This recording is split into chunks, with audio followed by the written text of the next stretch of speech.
Chapter 1001. Huaisha was dumbfounded. That was a power that was exactly the same as his supreme, the pinnacle of the source form technique, a completely unreasonable modifier. The great Azura of the Eye of Nightmare seemed to call it a beast soul. Raymond, who had once been Avery's disciple and taught him everything, naturally had no reason not to be able to handle it. But the question was when? I was beaten up twice by the bald old man from your house. I went back and thought about it for a while. At the mention of this, Raymond's expression twitched and a trace of pain appeared. He had only accidentally looked at it a little, and the bald old man had actually charged him double the money. He had no money and even forced him to go to the Magic Gold Bank to get a mortgage loan. The first time he came, he was beaten up by you. The second time he went, he was beaten up by the bald old man. The third time he came, he was still beaten up by you. Every time he came to your house for dinner, nothing good happened. None of the people in the orchard gym were good people. Fortunately, under the pressure of the loan, he managed to get back some of his money. Whether it was called Supreme or B-Soul, the power called the Source Blood's qualitative change was actually very simple and crude. If it was described in a video game, it was the exchange of mana and health bars, completing the transformation between form and soul, using the source form to recover one's physical strength, at the same time sacrificing physical strength to recover the source form. For others, it was not a particularly powerful move. At most, it would occasionally be used to withstand damage and play the role of a tank. But what if it was a tank to begin with? Every sublimator of the Eternal Road was a pay-to-win player who was piled up with money. They had a huge amount of resources at their disposal and a source form crystal warrior as logistics. Their sacred mark had fused themselves and their armor together, making them indistinguishable from each other. In other words, the output of the armor was Raymond's output. The body of the armor was Raymond's body. The fuel tank of the armor was Raymond's mana bar, a car of destiny that could burn a large amount of source form fuel in melee mode to quickly repair its own armor. At the same time, it could increase its output by dozens of times. At the same time, it could sacrifice its armor and engine power to instantly increase its output by dozens of times under artillery attack. That was something that would only appear in the nightmares of hell creatures. More importantly, it perfectly made up for the biggest weakness of the sublimator of the Eternal Road. It took 10 months to repair, 10 days to prepare, but only 10 minutes to fight.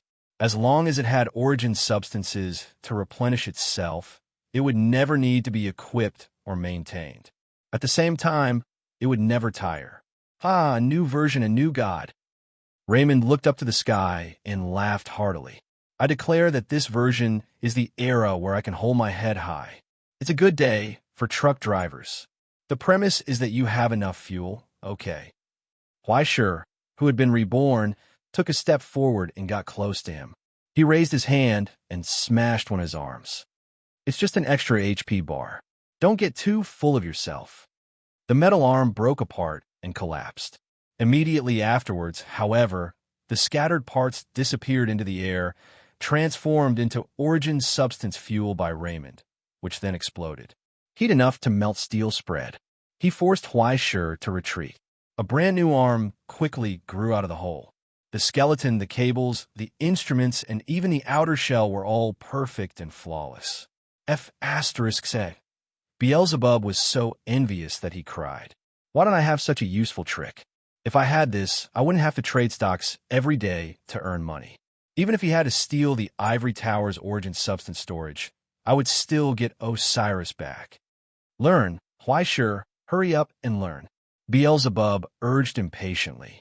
He wanted to repeat to Huaisha 100,000 times. If you learn this, we won't have anything we want. Even if I can learn it, I'm not the sublimator of the Eternal Road, okay? At most, I can repair the ultimate in Heaven's Palace. Huaisha was helpless. Can't we just work hard and save money? Saving money isn't as good as getting rich overnight. Beelzebub's server was already heating up. One was marked by the company one kept. His thoughts were already on a slippery slope. No, I have to find a way to F***ck him up. How about we cripple him and bury him in Osiris's skeleton?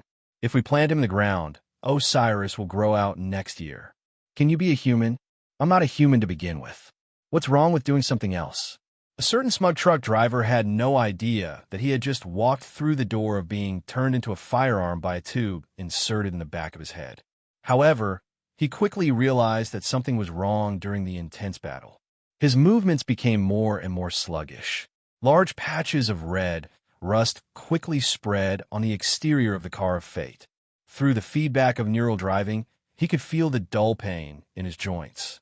Accompanied by ear-piercing sounds, clusters of red crystals actually grew out of the joints and the gaps in the armor. They were like bone spurs rooted in every place. Deep into the bones, the regeneration of the origin blood also became difficult. This is the result of not having enough resistance. Huaisher sighed faintly. Of course, things that were missing could be regrown, but what about things that were missing? No matter how thick the armor was and how frightening the regeneration ability was, the interior of the car of fate still had many weak spots, just like a person's internal organs. Vapor rose from the sea of regret. The painful origin substances changed under Ah Fong's control, constantly attaching themselves to the surface of the car of fate, seeping in through every opening. They combined with the curse within Huaisher's origin substance, condensing into countless tiny crystals. They actually extracted Raymond's origin substance and rapidly grew, turning all of the steel into a part of themselves. At this moment, the steel, which did not fear pain, actually began to develop all sorts of ailments. Under the corrosion of the curse, it quickly became sluggish. Huaisher waved his hand, smashing down with his truncheon. Armor-piercing shock. Instantly, a massive crack appeared in the chest of the armor. It tore through the armor like a hot knife through butter. After smashing the cockpit to pieces, it even tore a hole in the back, piercing through. The outcome of the battle had already been decided, but the empty classroom didn't reactivate. The shattered armor rumbled as the giant's broken arms suddenly rose up and closed together, clamping down on Ah Fong in Huaisher's hands. Countless sparks flew everywhere. The giant's steely eyes lifted, as if it were laughing savagely. "Let me give you the job." A bone-chilling chewing sound suddenly rang out from within the armor.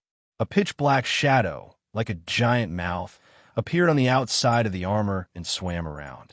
Wherever it went, the crystals of the curse would rapidly fall off. It was as if something had swallowed them whole, and they disappeared from Huaisher's senses without a trace.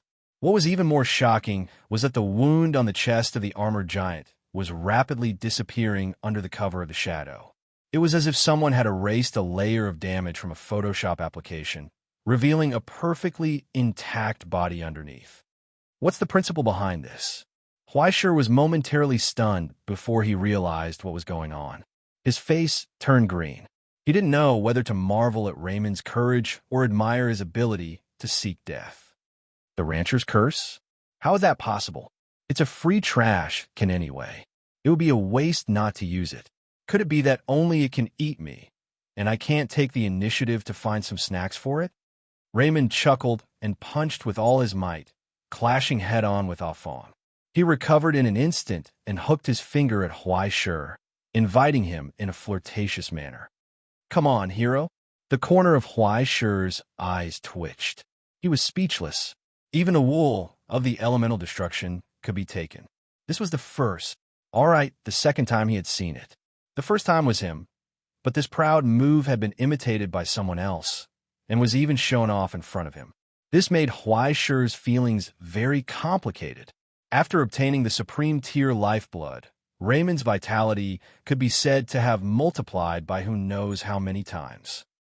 But not only did he not take advantage of this opportunity to remove the rancher's curse that had seeped into his bones, but he also completed the process and use of it. Through the research ability of the ivory tower, he sealed and transformed the curse and fed it blood regularly like a dog. When it was needed, he would take it out for a walk. Even using its horrifying nature as a rancher and its suppression of all inferior curses, he actively induced it to erode and eat up illusory things like wounds. It's a pity that the use of the abyssal maw is still in its infancy. It would take some time before it could be used as a weapon. For now, it can only be used as an antivirus software. Now, it seems quite convenient. Raymond played with the moving shadow in his hand and whistled playfully. But this move has a limit. If it can't eat up too many wounds at once, it will be very miserable. Piercing wounds and blunt blows are fine, but if it's met with a powerful slash, it may be cut off before it can eat up the wounds. After all, the existence of the maw is only limited to the body. As if he was afraid that Huaisher would not understand, he began to introduce his various parameters and the limits of his ability to Huaisher in detail. When it came to the more crucial parts, he would even demonstrate and explain. What do you mean? Huaisher frowned.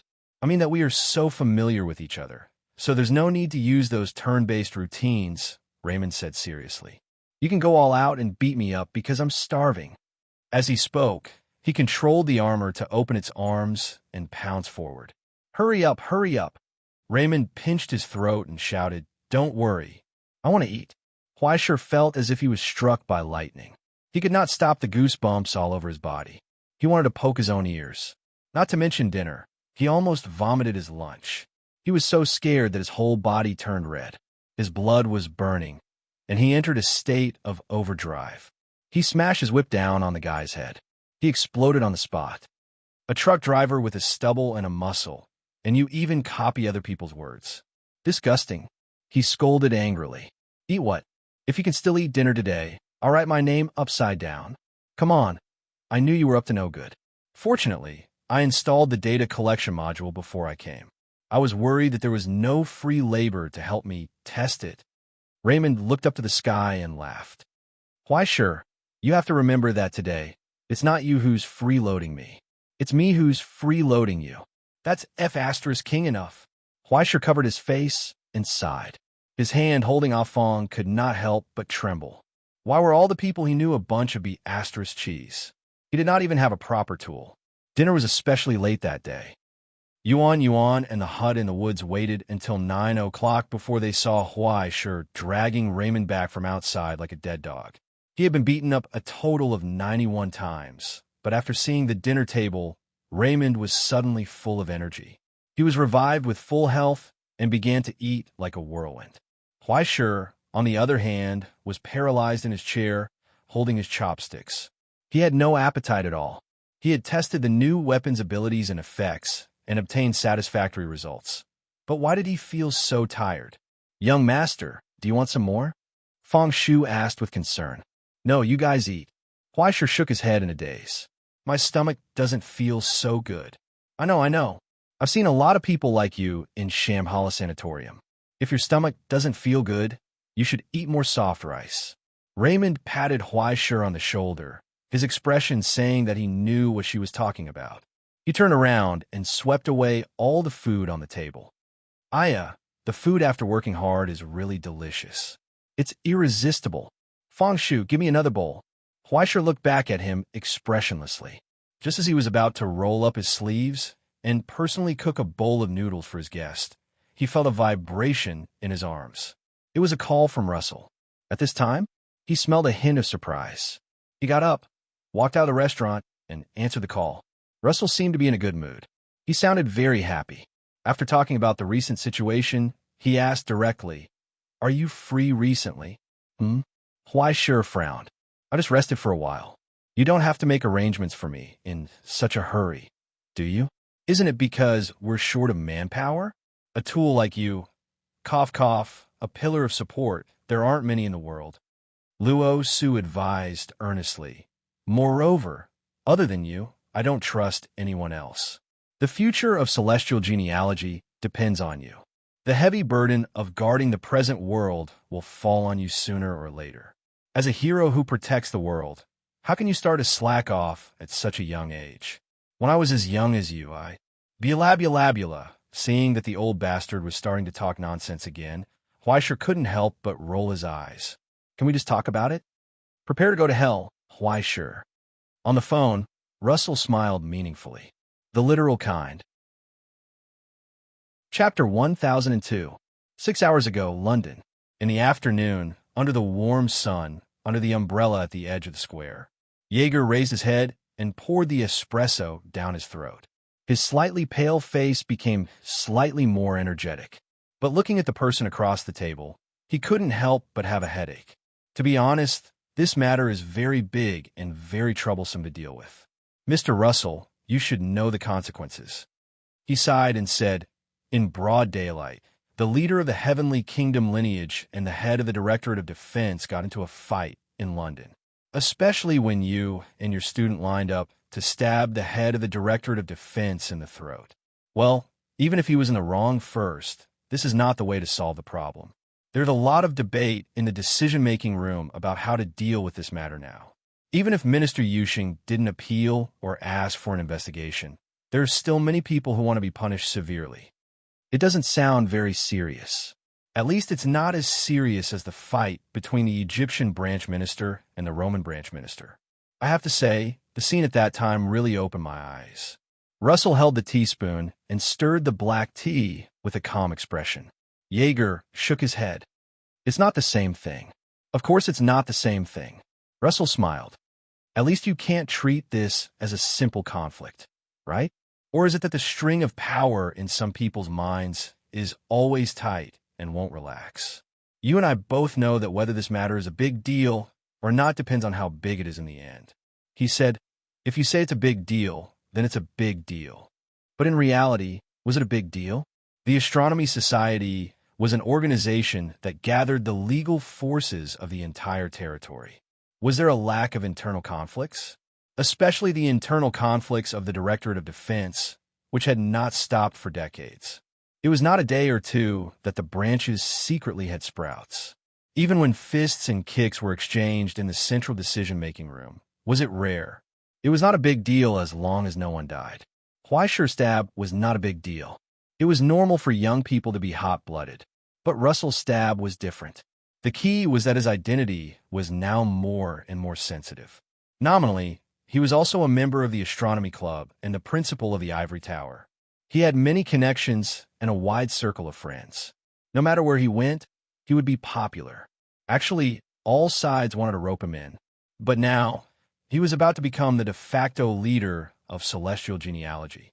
Even if the utopia was gone, he could no longer be viewed from the same standpoint as before. Thus, the matter became serious.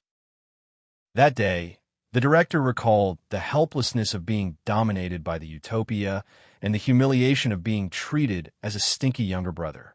Why was the director a second-class person while the utopia was above everyone else? This was still a problem left behind by history and could not be resolved. In addition, with the rise and expansion of celestial genealogy, they would definitely try to rebuild the utopia. And this process would inevitably be accompanied by the shaking of the directorate's authority. Even if there was a great disparity between the two sides, as the highest authority in the Tianwen society, the Central Decision Room would not lose its leadership position because of this. However, the pot was only so big.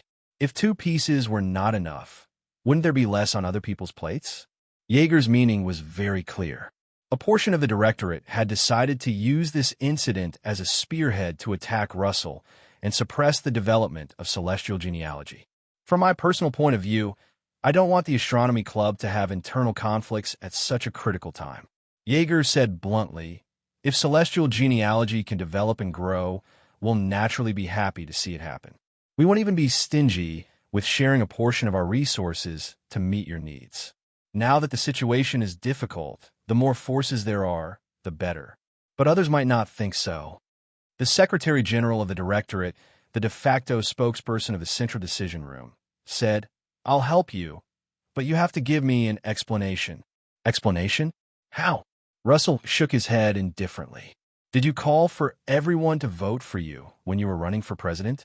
Sorry, I don't have the habit of canvassing votes for my competitors.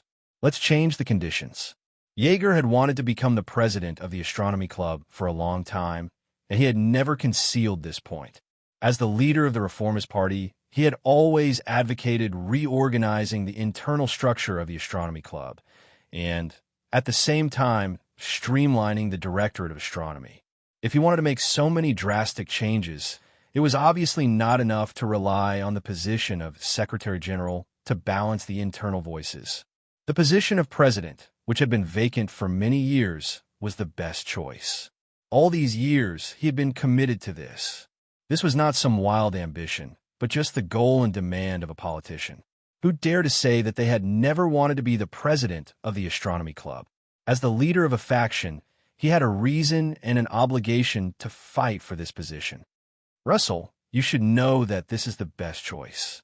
Yeager solemnly promised. If I can become the president, at least during my term of office, celestial genealogy won't have any obstacles in rebuilding the utopia. I know you are dissatisfied with the director of astronomy, but even if you run, you won't succeed, even if you have the Book of Destiny. Russell was silent. He just quietly drank his black tea. After a long time, he sighed softly. Change the conditions, Yeager. Russell shook his head. I don't have any objections to you. The achievements and sacrifices of the Directorate of Astronomy over the years are obvious to all. I know very well that even if the utopia can be rebuilt, it may not be able to return to its former glory in my lifetime. You are indeed the most suitable candidate for president. But no, if you can succeed, then I will obey your orders. If I fail, then I will wait for the next election. He said, but if it's not someone from the utopia who is the president, then I can't recognize it. That's all. He could accept reality, but he absolutely could not give up his obsession with that position. This was the last bit of backbone left in the utopia. Even if it was meaningless, Russell could not lower his head. The burden of passing down the legacy. Yeager sighed. I can understand, but my promise is still valid. Russell, I look forward to the reconstruction of the Kingdom of Heaven's genealogy, and I also look forward to the revival of the utopia. This has never changed. Don't worry. I won't make things difficult for you. Russell shook his head and smiled. He suddenly asked, I heard that the decision-making room has proposed to activate the border defense line in advance. Yeager was silent for a moment. He glanced at him strangely and sighed silently. How was he able to know such a top-secret information that was rarely known even within the Director of Defense? And why was he showing off in front of him? Please, can you not be so flirtatious? Could it be that in Russell's eyes, the decision-making room was really a sieve with holes all around? However, since the other party had already asked so openly, there was no need for Yeager to hide the news that was going to be announced tomorrow. The pressure is greater than expected, he said. Although the Bronze Eye is still collecting more data, there should be no less than 2 elemental destruction involved in this War of the Worlds. Many rulers have already chosen to join forces, and we can already foresee that the situation will be difficult. Otherwise, the 5 pillars would not have relented on the matter of restarting the presidential election. Then it seems that things are really serious. Russell nodded and did not say anything else. Drinking tea. It was as if he was looking for a topic to chat about. Yeager looked helpless. I know you want to take more initiative and try to get more benefits, but you don't have to do this in front of me, right? Can't take it anymore. Russell smiled. My bladder is not good. I need to go to the toilet, Yeager said. We've already drunk 5 or 6 cups of coffee. You have to talk to me about serious matters.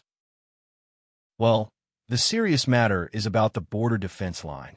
Russell said straightforwardly, I have a way to expand the range of the 3 blockades. Yeager's movements froze. In a long silence, he looked up at Russell in front of him in silence. What? Unbelievable? Russell asked. No, I'm just wondering if you're bluffing me.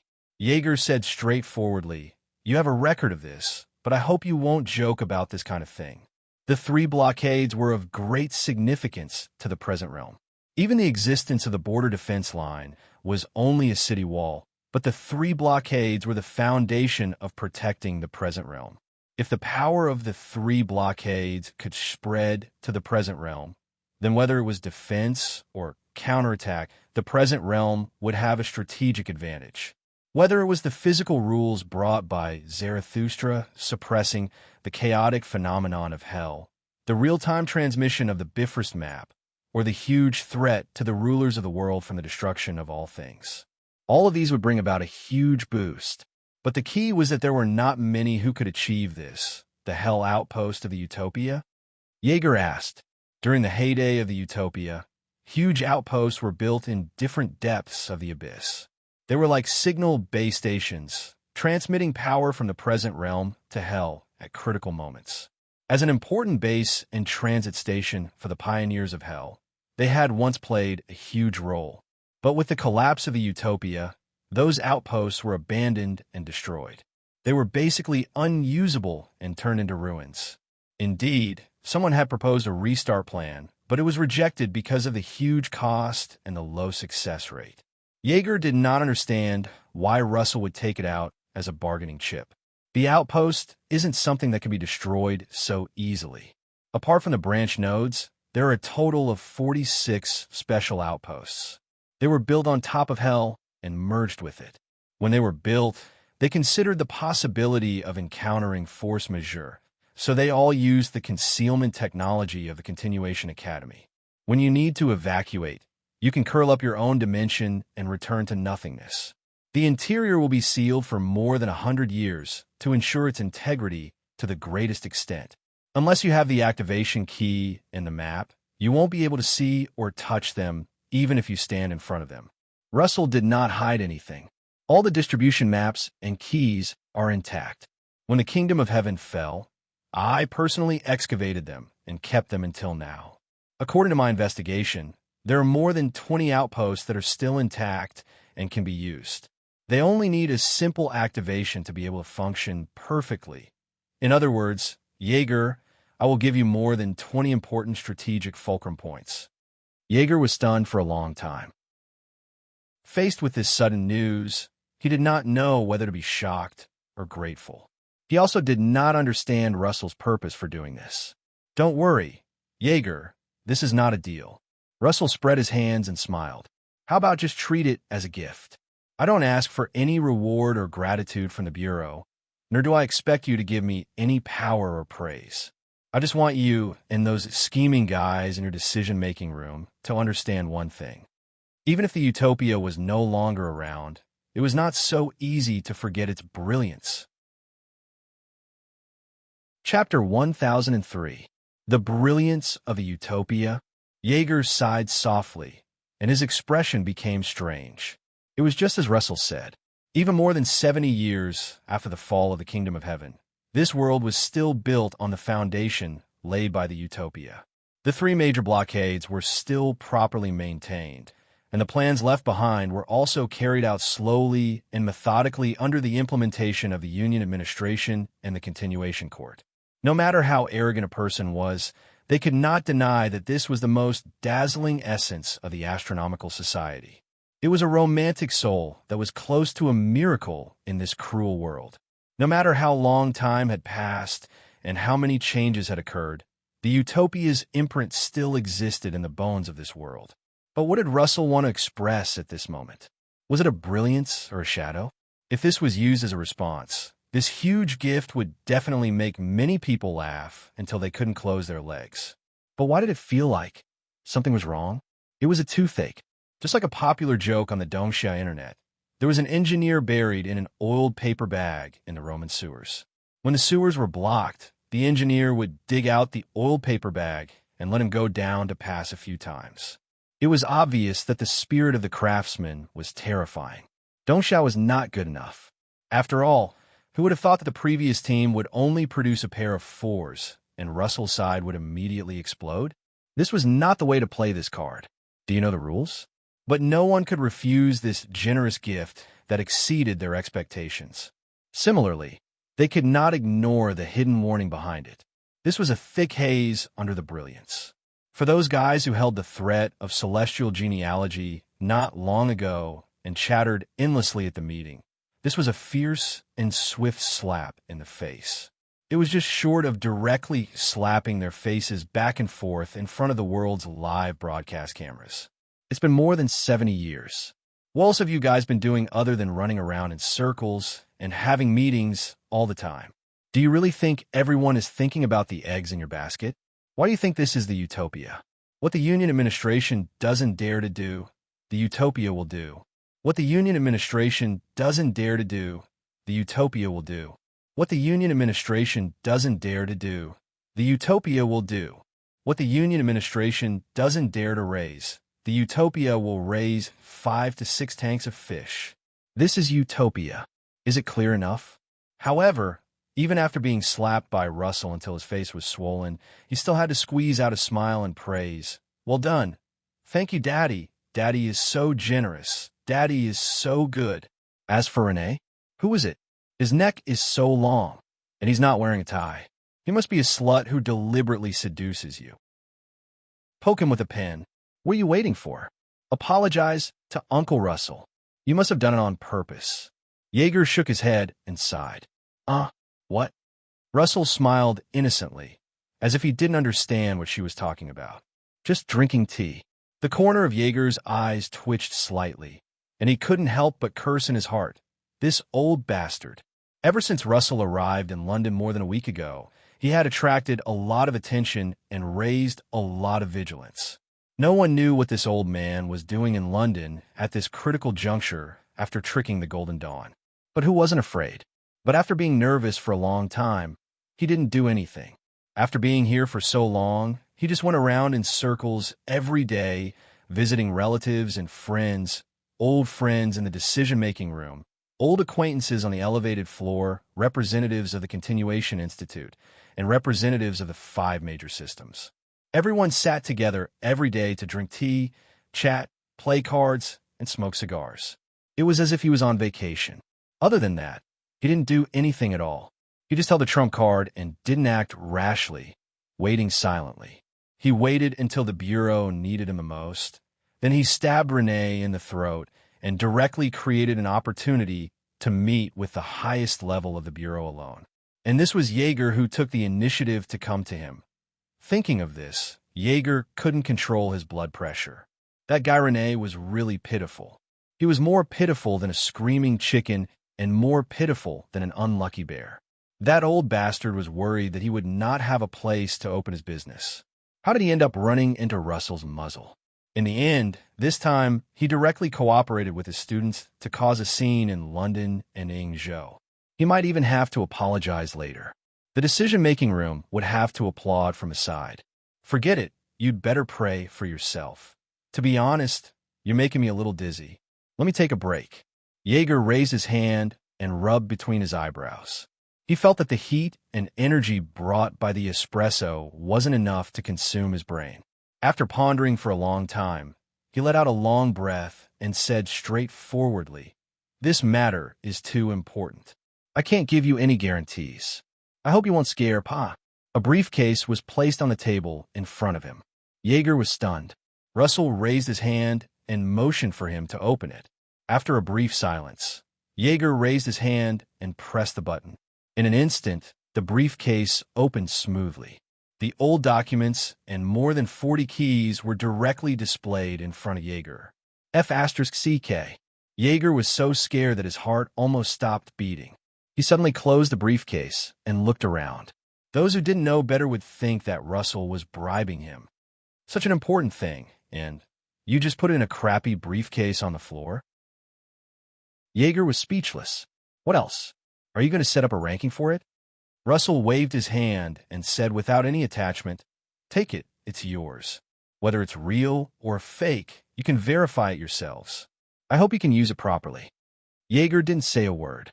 He took out his phone and used the fastest speed he'd ever done in his life to increase the security level of London to the highest level. He then summoned all the Type 5 sublimators he could mobilize. The remaining 10 seconds were so long that it almost made him sweat. He was afraid that a ruler would suddenly jump out and snatch the briefcase away in front of him. It wasn't until dozens of blazing flames descended from the sky and a huge shadow appeared from the void, sealing the entire square and ensuring the situation. After the briefcase was taken away with the highest level of security, Jaeger breathed a sigh of relief. He leaned on the chair and shook his head tiredly. "You've made a fool out of the Bureau again, Russell. What do you mean by tricked?" Russell glanced at him with a teacup in his hand. "You have to thank me." Jaeger didn't want to say anything. No one could deny that this was a contribution and gift that belonged to celestial genealogy. After all, before this, no one knew about the existence of the Hell Outpost.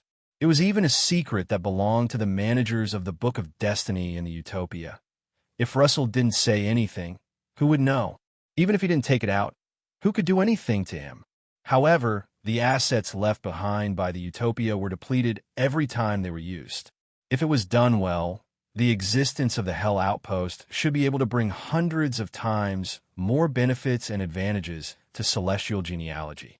It wouldn't be like now, where Russell didn't ask for anything and directly gave it to them. He knew that the Bureau would pinch their noses and nod no matter how exaggerated the conditions were. Thank you. After a moment of silence, Yeager sincerely promised, I'll try my best to give celestial genealogy the compensation it deserves. Well, the Secretary General's thanks sound much more comfortable than others. Russell nodded and praised without hesitation. As for the compensation, I hope it's as much as possible. I won't stand on ceremony. Even now, I still can't believe it. Yeager said, this doesn't seem like your style. According to Russell's style of maximizing all benefits and never taking any losses, he definitely wouldn't have played such an important card like the outpost system so easily. If he could do it in secret and use it during the president election, he would definitely be a strong opponent. It wouldn't be like now, where most of the credit was given to the Bureau. This means that people will always change, right?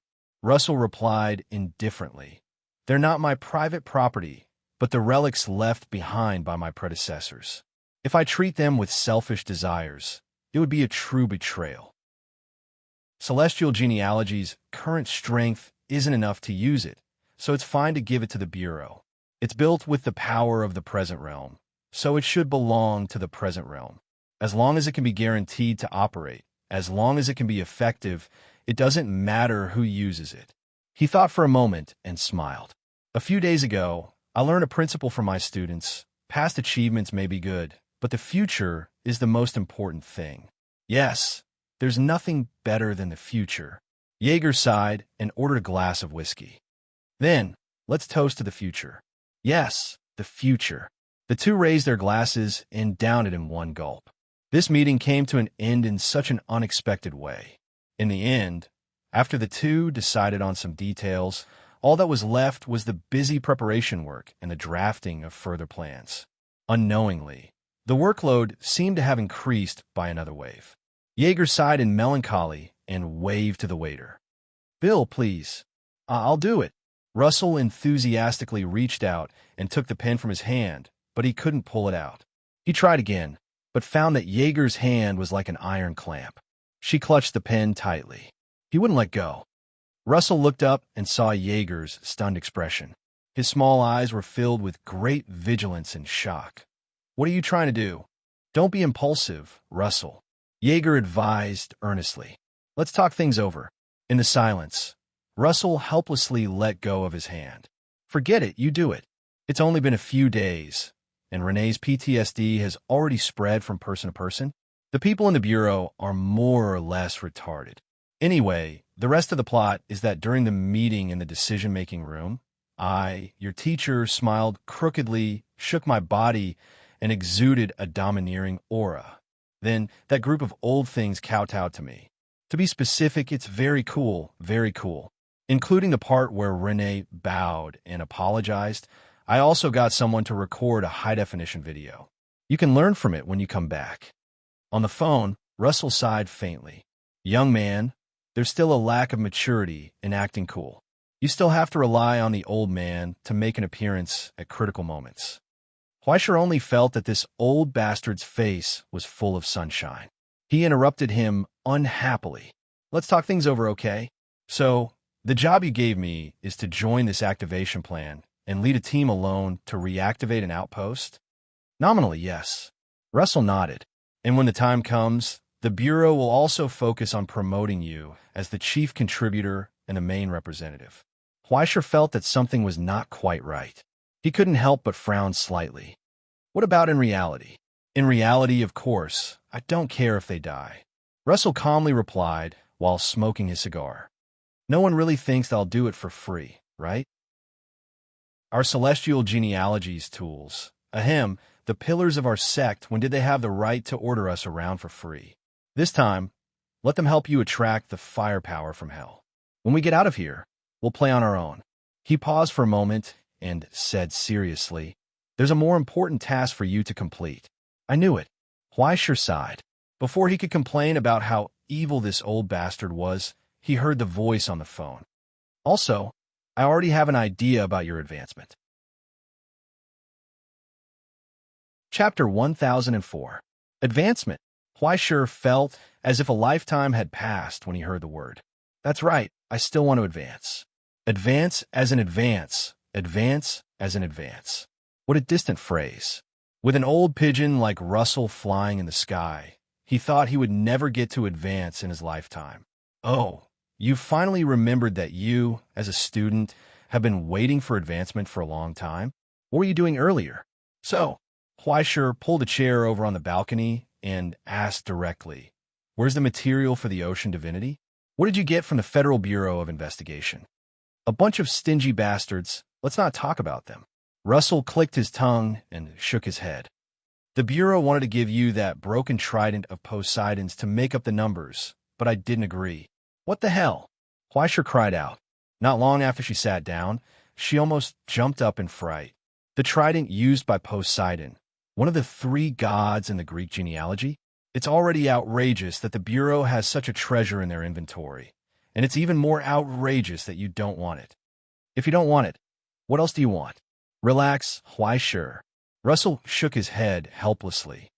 You have to look at the long term, right? It's just a broken trident that's been broken for many years, sitting in the warehouse collecting dust. Its correction value has been drained by the three secret instruments, so it's just an empty shell. Other than having some history and being able to make do with it as an antique in a museum to earn entrance fees, what else can it be used for? It's still much better than the other things. Huaishur held back a mouthful of blood and wanted to spit it on Russell's face from tens of thousands of miles away. That's the trident of the Sea King, Poseidon's trident. In the entire world, how many things are more important than that? Do you think you can pull out the sea-stabilizing divine needle from the dragon vein of Eastern Xia? Don't forget, Huaishur, there is a decisive difference between celestial genealogy and other genealogies. Russell shook his head. Tangi should have told you that most of the celestial genealogy source codices don't choose the power of the gods, but rather miracles witnessed by humans. Whether it was the Road of Heaven's Inquisition with the 9 songs as the source, or the Road of Dusk with the Song of Nibelungen and so on as the source. Compared to the side of the gods who controlled the current situation, what was more important was the side of the gods. Too much divinity is not a good thing for you. Besides, now that the Greek genealogy has almost been integrated with the Roman genealogy, whether the remaining divinity can be compatible with Yin Zhongjuan or not is another matter. However, I did discuss it with Xian Yao, but Xian Yao didn't agree. After all, you don't look like you can marry into Dongxia, so we can only think of another way. Wait, did you just overstate something very important? Huaishur covered his face and sighed. Forget it, just tell me the result. What did the Bureau give me in the end? A lot of nonsense. It's all about the cooperation with celestial genealogy. There are only 2 or 3 about you. Russell did not keep Howrun in suspense and said straightforwardly, I have already negotiated with the continuation court. The secret ritual of your advancement will be handled by the Astronomical Society. The Zarathustra secret ritual has begun to adjust its direction. Half of the distortions caused by the torrential rains and floods this year will be attributed to you. Huaishur was shocked. He really wanted to express his shock. But after being teased by this old thing so many times, he was completely numb. He was even too lazy to take a deep breath. After being stunned for a long time, he finally realized how exaggerated this was. By modifying the secret ritual of Zarathustra, the source of the damage was changed and directed to Huaishur. With the involvement of the continuation court, although it was impossible to imagine what kind of technology was used to achieve it, it was definitely not simple. That was a super large enchantment that covered the modern realm and protected the entire world. It was actually changed for Huaishur's advancement alone. Even if it was only half, it was already exaggerated enough. It was equivalent to using half of the world's torrential rains for a whole year to prepare the environment and conditions needed for Huaishi's advancement. Not only was it enough for the secret ritual of Yun Zhongjuan's advancement, but once Huaishi succeeded in his advancement, this distortion that spread throughout the modern realm would instantly push Yun Zhongjuan to an unprecedented peak. He would instantly reach the maximum level after the advancement. As for the abyssal erosion caused by the distortion, there was no need to worry at all. The celestial genealogy's resistance to abyssal erosion was originally the highest among all the genealogies, and Huaishi's deluxe version was simply maxed out. The degree of erosion that would solidify in a minute on others was not even enough for him to yawn. Pay-to-win players were just that unreasonable.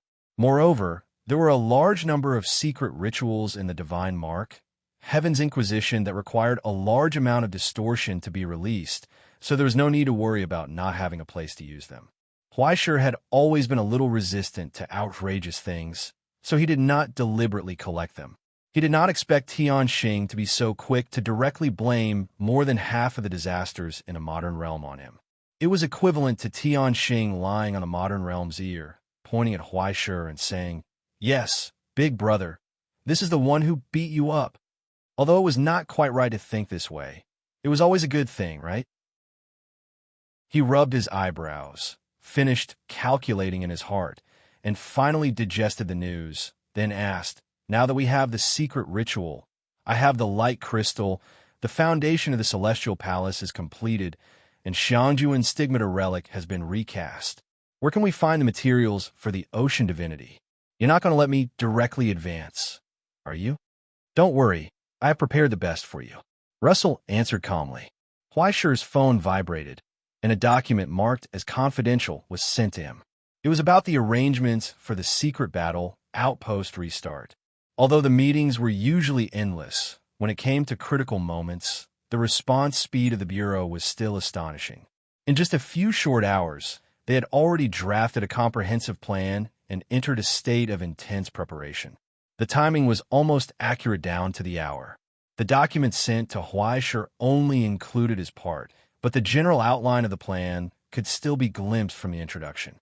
3 days later, starting at 4 o'clock in the morning, there would be a total of more than 100 teams gathering at various borders, and they would set off in batches. In order to ensure that as many outposts were reactivated as possible, the Central Command dispatched more than 3 times the manpower of all the outposts, and each team shouldered the responsibility of quickly rushing to the aid of the other teams after completing their mission. In order to avoid alerting the rulers of Hell, the number of personnel was again and again reduced.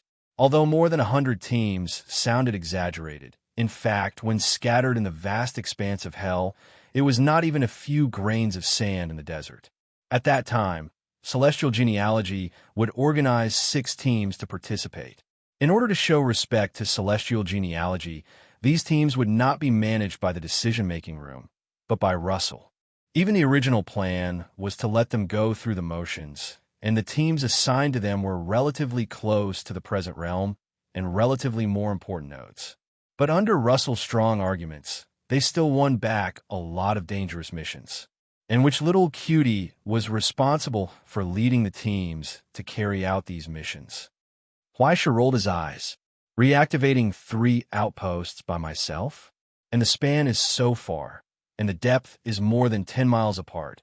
Why don't you ask me to send them off?" "Oh, you only need to go one," Russell said. "You don't need to go to the other 2. Why?" Huaishi did not understand. On the other end of the phone, Russell happily took a sip of the black tea, then crossed his legs and said, "Because I built the school's Hell campus there." Huaishi's face twitched. "Damn it, I got caught by this old bastard." Although they looked inconspicuous, it was only after obtaining the depth map and the coordinates of all the outposts that they discovered that the 2 outposts that were so remote and strange in Inferno were actually the key points that connected all the outposts to the present world. In the end, after so many years, Russell had quietly bought the subbase. After more than 70 years, the subbase had already been upgraded to 3. In the end, he even pulled in a tool from the Bureau to open all the remaining links for him. Huaishi began to reflect. What gave him the illusion that this old thing had integrity? What else? What about the remaining one? He asked. What's that place? Well, let me think. There's nothing special about it. It's just a very ordinary outpost. It's especially ordinary, and it belongs to the group that's especially far from the present realm. It's also the part with the greatest risk. Russell said indifferently, the risk is high, and the mission is heavy. Even if it fails, there are other nodes that can make up for it and maintain it, so it's not particularly important whether it's opened or not. Then what am I going there for? Of course, the important thing isn't the outpost node. Why sure? Russell said indifferently. It's the military base next to the outpost. Well, in the past, in the heyday of the Republic, in order to expand and explore the abyss, they bought a branch there. As far as I know, the warehouse there stores a large number of supplies, Hell's materials, and even weapons enough for us to squander for 100 years. Of course, that's not the main point. The main point is that the materials for your advancement are also there. Military base? The Republic's arsenal? Fleischer was already in a daze. He was dumbfounded, and saliva dripped from the corner of his mouth. Just thinking about the terrifying power it represented made his brain start to shut down. Yes, it's a little belittling to call it materials, but it's an out-and-out big block.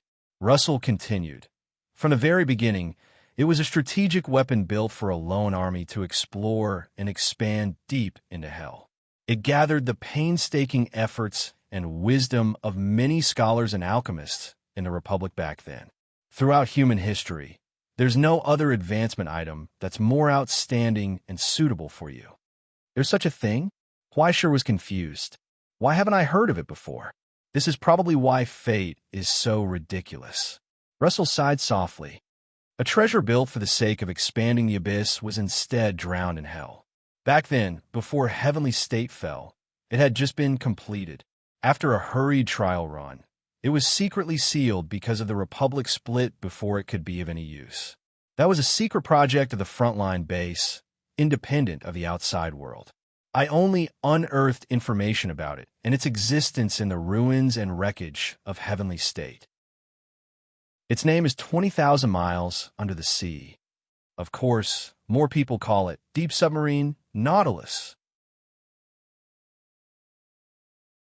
Chapter 1005. Now, looking back at the fall of the Kingdom of Heaven, what was caused was not only the collapse of the utopia, but also the change of the rules set by an era. This change was not limited to the present realm, but even went deep into Hell. It was not an exaggeration to call it collapse. Not a single place escaped the aftermath of the collapse of the building. Although the division caused by the Golden Dawn was a key junction, it was only a fuse. What really pushed the utopia to the brink of collapse was the fourth project, Kingdom of Heaven, which was once given high hopes. The first project, the great mystic ritual Zarathustra, said so, replacing the rules of the gods. The second project, the Rainbow Bridge, connected the present realm and the border, allowing the entire world to complete a true unity. The third project, the Silver Sea, endowed all humans with a common soul. It covered the entire realm and was everywhere. It suppressed all the poison that seeped in and protected everyone's will to the greatest extent. Every one of these projects was an unparalleled achievement. Even the fourth project, Kingdom of Heaven, that the utopia did not complete in the end. It was a library that integrated all the traces and records in the world, collected the essence of all the valuable souls and things, and stored all the true knowledge and history. Furthermore, it could extract the marks left by all the heroes and sages in history, iterate and evolve continuously. It was not an exaggeration to say that it could create an existence like the Savior, right? In fact, this is only the first stage of Kingdom of Heaven. During the long journey, Russell once said to Fleischer, if that's the case, it's at best a job that can be completed with time.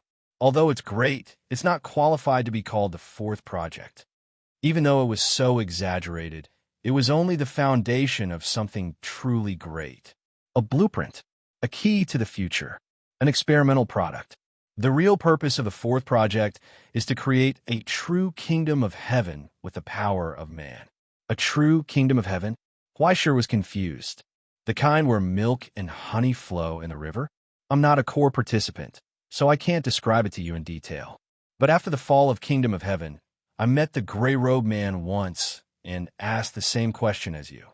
Russell smoked his cigar and sighed softly. The man in gray told me that the so-called heaven is a world where hell does not exist. This was the real purpose of the fourth project. At the same time, it was also the ultimate goal of the utopia. It was the origin of the name, celestial genealogy, and the significance of its existence as a tool. Breaking away from the cycle of life and death, there was no need to destroy the world and then rebuild it. Instead, it was eternal hell, creating a brand new world without hell.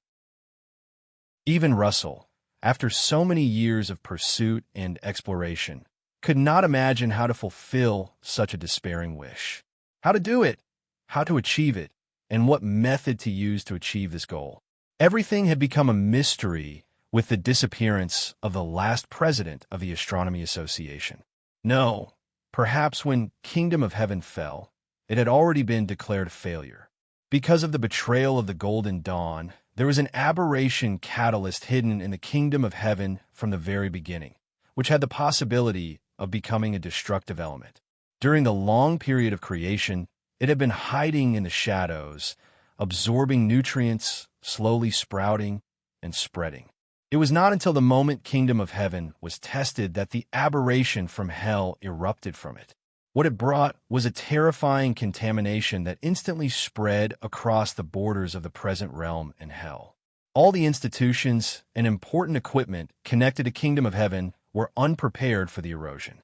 Whether it was the terminal that gathered 15% of the computing power of the entire realm, or the various institutions in the present realm, or even the ivory tower of the logistics base, or the outpost deep in hell. Every part of his body was pierced by the sharp blade that came from his back. In order to reduce this damage to an acceptable level, countless people made huge sacrifices, but the collapse of the utopia was still unavoidable. In the end, Perron, who was originally the guardian of Kingdom of Heaven, betrayed his duty and completely destroyed the Kingdom of Heaven that had been preserved after sacrificing so much.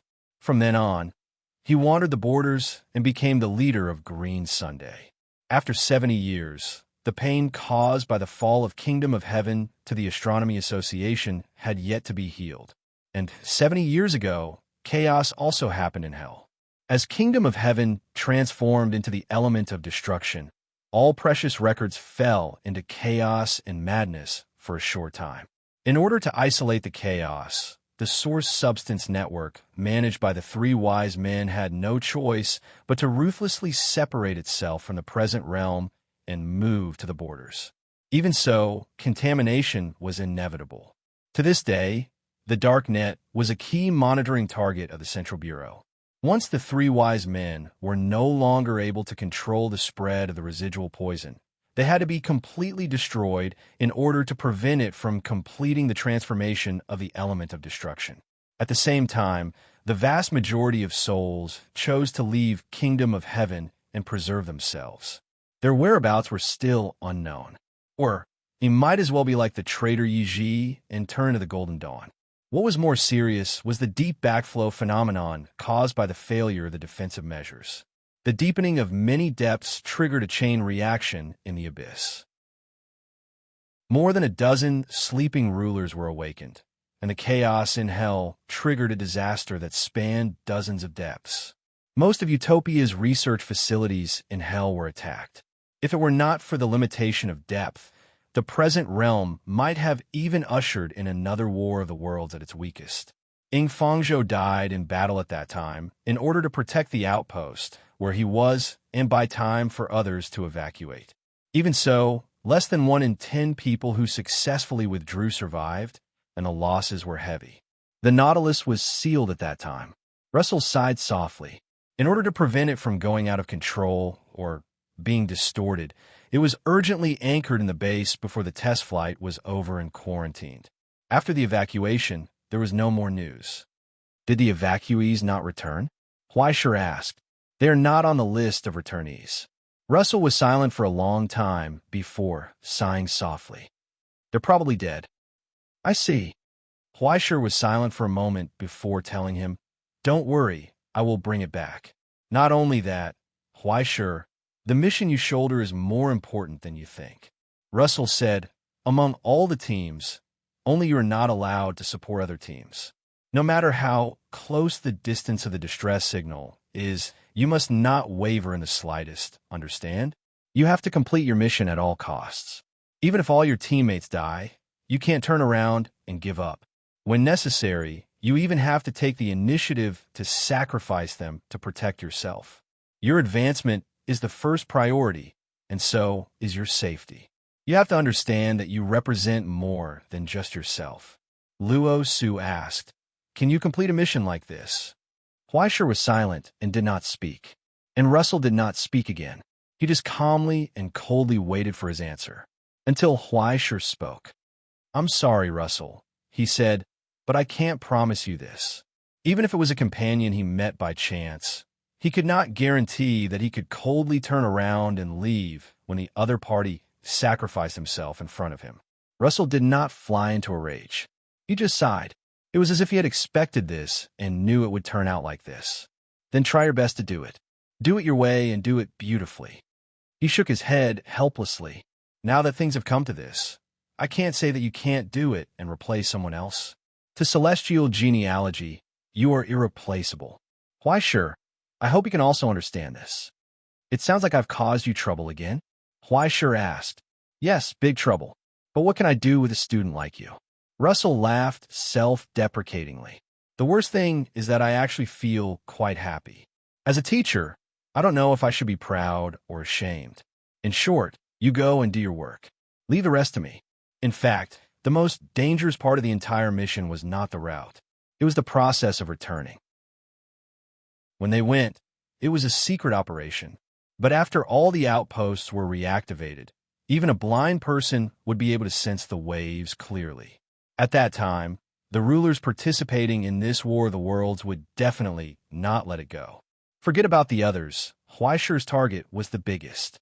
After all, the size of the Nautilus was there for all to see. You drove a submarine under the nose of a large group of hell. Was it possible? There were only two choices left for him. Either he completed his mission as quickly as possible before all the outpost networks were reactivated and returned with the Nautilus before attracting attention, or he could stay in the base and wait for the War of the Worlds to end before returning. It would definitely be safe and risk-free. However, it would be too late by then, as the signature of celestial genealogy, being absent in such an important battle was itself a sign of incompetence. This is the so-called spinning a cocoon around yourself. Huaishir, you have to bear the consequences of your own decision. Russell finally reminded him, "No matter what happens, I will leave a key position for you on the opening stage of the War of the Worlds. As for whether you can make it back in time to complete the advancement, it will depend on you. Don't worry, it's just courting death. I do this all the time." Huaishir laughed. After hanging up the phone, he leaned on the chair on the balcony and bathed in the sea breeze blowing from afar. For some reason, his mood gradually became better. After hanging up the phone, Russell raised his head and looked at Isaac's projection. "Look, I told you he wouldn't agree with that method of doing things. If you insist on doing so, I will not object, but please approve my application to join." Isaac replied expressionlessly. "This mission is too important. I think Huaishir will lack the necessary decisiveness at critical moments." "Isaac, I won't approve such a ridiculous thing." "Well, even though I'm ridiculous, you're the vice principal, you're my agent. When I'm not around, you're my incarnation and my limbs. Now you're telling me that I'm sorry. I'm going to hell with you. Then who else can I leave the celestial genealogy to? You could transfer Madam Chun or Mr. Ramanujan back. They have their own jobs. Besides, they don't have your patience. Apart from you, no one else can handle such a huge amount of work." Russell said helplessly, "I know you're concerned, but relax. This isn't his first time out. There's no need to make a fuss. You and Kadia are the same. Huaishir has the ability to solve this problem. The question is whether he is willing or not. Most of the time, he will put his emotions and likes before anything else, ignoring the weight and responsibility on his shoulders." Isaac said coldly, With all due respect, this is not the way a leader should do things. Then what should he do? Be decisive? Be ruthless? Be like me, a nuisance no matter where I go? Russell smiled indifferently. On the contrary, Isaac, this is what I admire most about him. No matter what, he will always put his own will above the group, no matter how exaggerated the weight on the other side of the scale is. He does this not because anyone expects him to do so, but because he has decided to do so. In my opinion, as a leader, that's all you need to do. If he is always easily interfered with by the likes and dislikes of others, how can he control the direction of the future on behalf of more people? Apart from that, what he lacks is nothing more than a little experience. In the middle of the night on the other side of the reality, Russell leaned on the chair and said with a smile, "Don't worry. You need to give him some time. He will do well, better than you can imagine." After a long silence, Isaac nodded. "I will." The projection disappeared without a trace. In the quiet room, Russell closed his eyes and hummed softly. Chapter 1006. After Huaishur and Russell had a final communication, the matter was finalized. In the following time, Huaishur also ushered in a period of intensive preparation, preparing the equipment and supplies needed to set off to hell. Of course, before leaving, he did not forget to give his dear students extra homework to ensure that they would not have the energy to make trouble. Yuan's workload was already bursting, and Little 19 was recently unable to leave the dojo and the 6 Society, so the focus of attention became the problem girl, Anya. Too addicted to the game, especially too addicted to the game of freeloading teachers. You must be disciplined. After Yuan was in charge of the curriculum and Little 19 was in charge of the internship, Uncle Fong was in charge of the daily life. If Uncle Fong wanted to take care of a student was a child in my eyes, so I asked Uncle Fong to take care of the student for me. This kind of logic was simply flawless.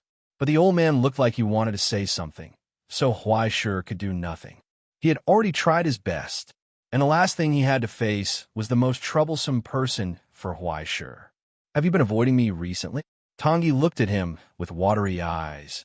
"Did I do something wrong? Why are you ignoring me?" Huaishur covered his face. "Do you have other birds outside?" Tangi seemed to understand something. She choked on her words, tears glistening in her eyes. "Bao, it doesn't matter if you have other birds outside. As long as you occasionally come home to see me, Mother Crow will be very... That's enough. You're getting more and more unreasonable." Huaishur rolled his eyes. "Also, get off of me. Hurry up. I want to ride a horse." At this moment, in the middle of the night, under the moonlight, Huaishur was lying on his bed with his limbs spread out. He maintained this posture after waking up from a suffocating nightmare, and Tangi was sitting cross-legged on his chest. No matter how Huaishur struggled, she seemed to be glued to him, not shaking at all. In the end, Huaishur gave up first. "Forget it. Do as you wish." He closed his eyes and lay flat. "Do whatever you want. I'm sleepy. I want to sleep." "Hey, don't be so cold." Tangi lowered her head and blinked. "I also feel that my status as the big sister has been shaken, and I want to quickly increase my screen time. Why aren't you saying anything? Are you angry?" Her long hair cascaded down her shoulders like a stream, brushing past Huaishur's face and tickling his face. He could only open his eyes helplessly. "Oh, I understand. This is the rebellious phase, right?" Tangi suddenly understood. The books say that as puberty comes, boys are too ashamed to talk about the changes that have happened to them. While they crave independence, they also start to become curious about the other big sisters outside. Unknowingly, there's already a lamentable and thick barrier between us who used to talk about everything. It's ridiculous that you can even drive on this lousy road. Huaishur felt like a pitiful and helpless child being run over by the wheels of a car. He could only raise his hands and surrender. "I was wrong. Please don't drive." "That's right.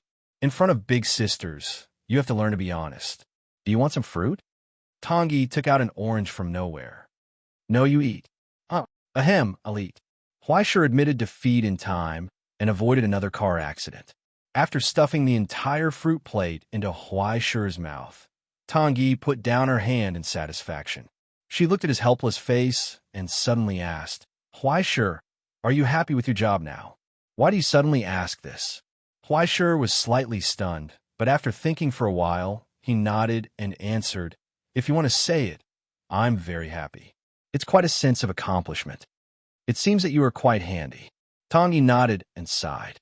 "Although it seems to me that saving the world is stupid, if you like it, I have no reason to object." Huaishur was helpless. "Didn't you throw me into the ivory tower?" "Oh, indeed. However, I originally only wanted you to have a fulfilling and beautiful youth. But now, it seems that it is indeed fulfilling. Whether it is beautiful or not is another matter, but your youth is simply gone. You don't even have the time to fall in love." Elder sister also feels very sad. "You are not sad at all, and you are still smiling. Do you know what a bitter smile is?" "I feel sad." Tangi forced his eyes open. "You see, I can't stop smiling sadly." Huaishur didn't expect this woman to have a conscience at all. "So, you came in the middle of the night to laugh at me? What, this is called love and care, understand?" Tangi rubbed Huaishur's face. "Others treat my silly boy as a tool. They're all supporting your body. I'm the only one who cares about your heart. If you have any sad things, you can talk to me and make me happy. You are becoming more and more heartless. But I can't help it.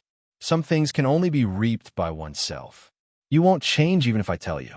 You won't listen to me even if I persuade you. What else can I do but laugh?" Tangi was not ashamed. "This is also a trial from fate. Do you feel better when you think about it this way?" "Not at all." Huaishur struggled angrily. "Then how about considering other ways of survival?" Tangi suddenly leaned closer, looked into his eyes, and whispered, "Not only now, but at any time, if you feel tired or painful and want to give up, there is no problem." Her face was just inches away from Huaishur's. When her eyes blinked, a soft breath fell on Huaishur's face. Huaishur was not allowed to turn his head to avoid it. She said, "If one day you don't want to do it, then you don't have to do it anymore. That's all I want to tell you." Huaishur was stunned. "Don't do it anymore?" "Yes." Tangi nodded. "Don't do it anymore. Then what about the others? Let them die." Expecting a person who doesn't even have a girlfriend to save the world, there must be something wrong with their brains. What about celestial genealogy? Just treat it as a freeloader. The path of heaven's inquisition is not their monopoly. Don't you care about the Republic? Why keep thinking about the old dreams of the era? You weren't even born when the Republic of Heaven fell. What kind of logic is it to ask you to take responsibility? Moreover, from the beginning until now, I have never said to you, "Look, there's a ruin over there. Let's rebuild the building." This is not your responsibility, Huaishur. It's just other people's expectations of you. If I have to say it, it's like giving up your seat on the bus to others. If you're willing, then go and move your legs. If you're not willing, then don't get up and let them wait. Tangi said, "If you have to feel that you have any obligation to others, then it is only to me. Other than me, there is nothing else in this world that is worthy of your unconditional sacrifice and sacrifice. Then if I don't have a job, what will happen to my life? Of course, sister will support you." Tangi took out her wallet and shook it. "Thanks to you, sister has recently made a lot of money. You can buy any game you want. You can spend as much money as you want. What about eating? You have an old house, and you're still worried about eating? Noodles and drumsticks. Eat one bowl and throw away the other. What about a girlfriend?" Huaishur asked, "How can I find a girlfriend if I stay at home? A woman?" Tangi was stunned and said seriously, "A woman will only slow down your game playing speed. Only trash want a girlfriend. A real powerhouse does not need a woman." This, Huaishur shrank back a little. Isn't it a little too big to suddenly go from a workaholic to a useless homebody? Tangi said, "As long as you like it, it's fine." Huaishur was silent for a long time before suddenly asking, "But what if? I think it's good to do this? What if I like my current life?" "Then go and protect the world." Tangi replied calmly, "Under the premise that you can give up at any time, do your best to do it. Spend a little effort and put in some effort. It won't affect your eating, sleeping, or finding a girlfriend. Just take some time out to do it. This way, even if you accidentally mess it up, you won't feel bad." "What about you, Tangi?" Huaisher asked persistently. What do you want? Well, let me think. Under the moonlight, Tangyi held her chin and looked at Huaisher's face. Suddenly, she smiled happily. If you want to protect the world, then I will protect you. Huaisher was stunned. What? Are you stunned? Tangyi blinked proudly. A real big sister will of course support you all the time. Don't fall in love with me, but why are you doing this for me, Tangyi? Huaisher sighed. There has to be a reason, right? Because I am your contractor, Huaisher. She pinched Huaisher's face and told him matter-of-factly, just like you are my contractor. There was no more intimate relationship in the world. The next day, in the campus of the Ivory Tower, Raymond looked at Huaisher and asked in confusion, Did something good happen? Well, someone bought me a game. Huaisher's steps were light. I'm not talking about that. Why are you smiling so happily? Because someone bought me a game. Huaisher asked matter-of-factly, Isn't this something to be happy about? Is this something to be happy about? Raymond was at a loss. Huaisher thought for a moment and looked at Raymond's honor. For some reason, his expression suddenly became sympathetic. He patted him on the shoulder. Forget it, you won't understand. Raymond's expression twitched. He felt that he had been insulted, but the hateful thing was that he didn't know how to refute. It seemed that he had been bullied in the workplace. He didn't want to stay in the Ivory Tower. He wanted to smile, but when he thought of his heavy loan, he could only give up. There was no other way. The sorrow of middle-aged people was so deep. What was worse was that after being patted on the shoulder by Huaisher, his face turned pale and he almost couldn't breathe. Everything went black. Hey, what's going on? Huaisher was stunned and immediately panicked. You're not going to blackmail me, are you? Ask yourself, bastard. Raymond coughed violently and glared at him. What kind of damn thing is on your body? The radar embedded in his eye sockets was frantically alerting him, and everything was blood red. It was in Huaisher's pocket. It was like a pitch-black vortex, constantly pulling in the surrounding origin substance and pouring it in, brewing a disaster.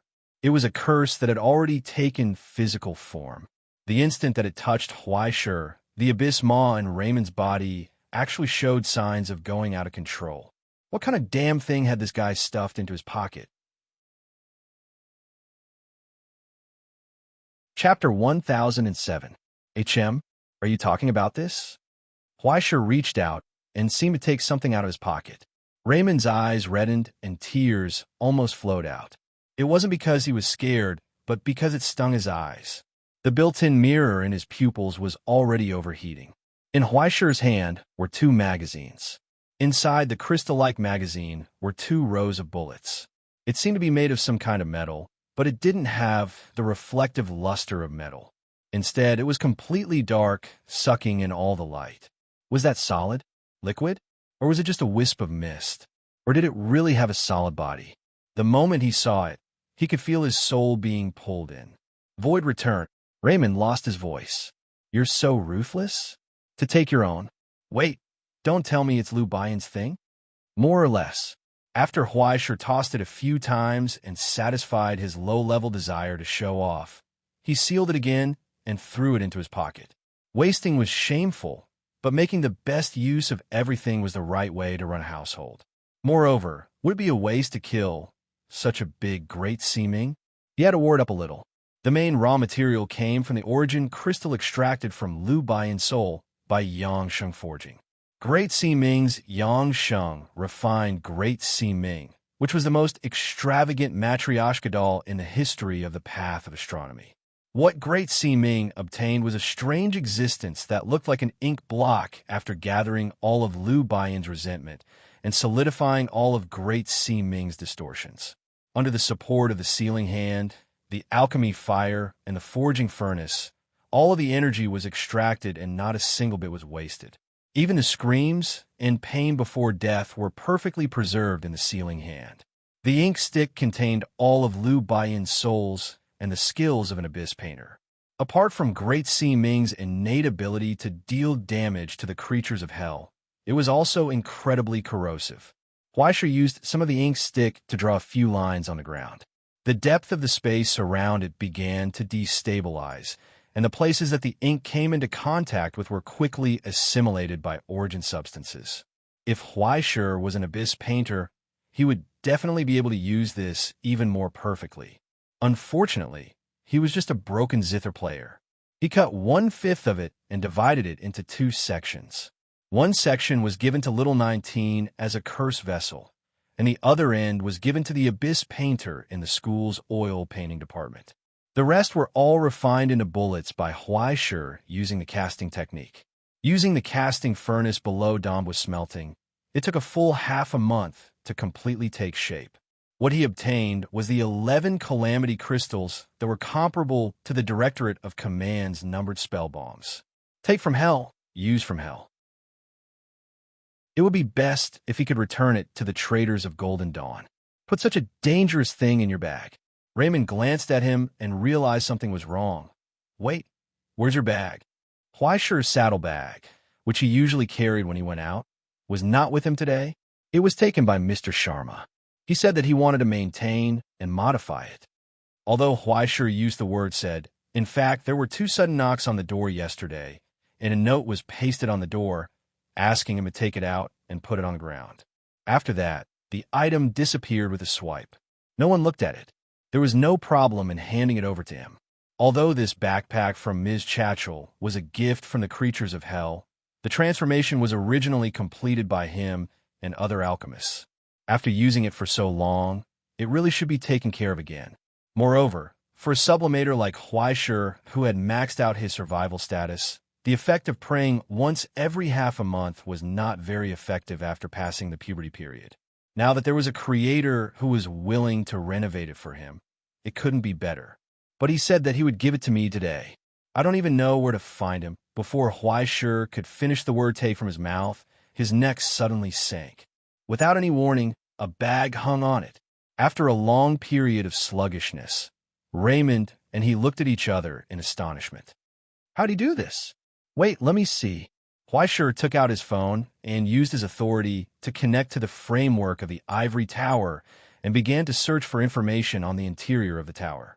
In the end, he played the video at 200 times the speed, but still couldn't see any signs. It wasn't until Huaishur adjusted the magnification to 800 and looked at the video frame by frame that he saw a blurry figure. And there were only 2 frames. In one frame, he slowed down, one hand pressing down on his headscarf, and the other hanging the bag around Huaishur's neck. In the other frame, he turned around, pressed down on his headscarf, and assumed a sprinting posture. And then there was nothing. It could only be said that the creator could really do whatever he wanted. He came at the speed of light and left at the speed of light. Seeing this, Huaishur began to doubt his life. You have to use your own framework to partially accelerate time just to deliver something.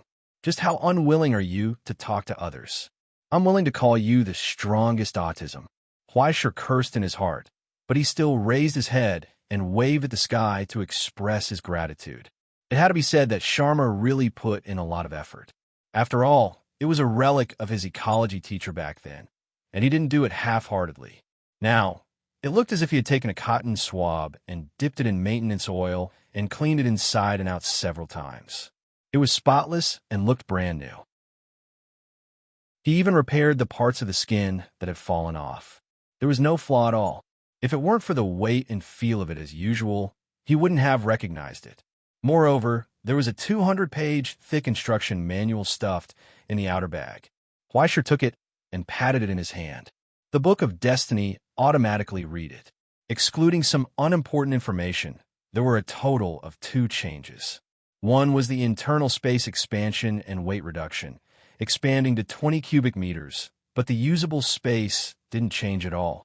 This was because Sharma had stuffed a set of simple alchemy arrays and external equipment for the casting furnace into the remaining space.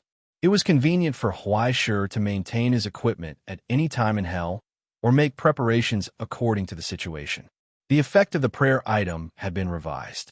The time was still the original time, but after sifting through a wide range that was originally not used at all, it was limited to the Hell Exploration Equipment Manual. Everything that could be used in Hell was there.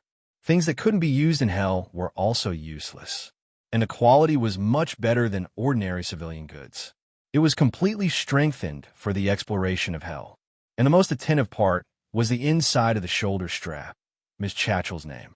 The part that was originally almost invisible due to the friction was re-outlined with gold stamping, and it was also reinforced and protected by law. It ensured that her name would never fade. This is just like a medal.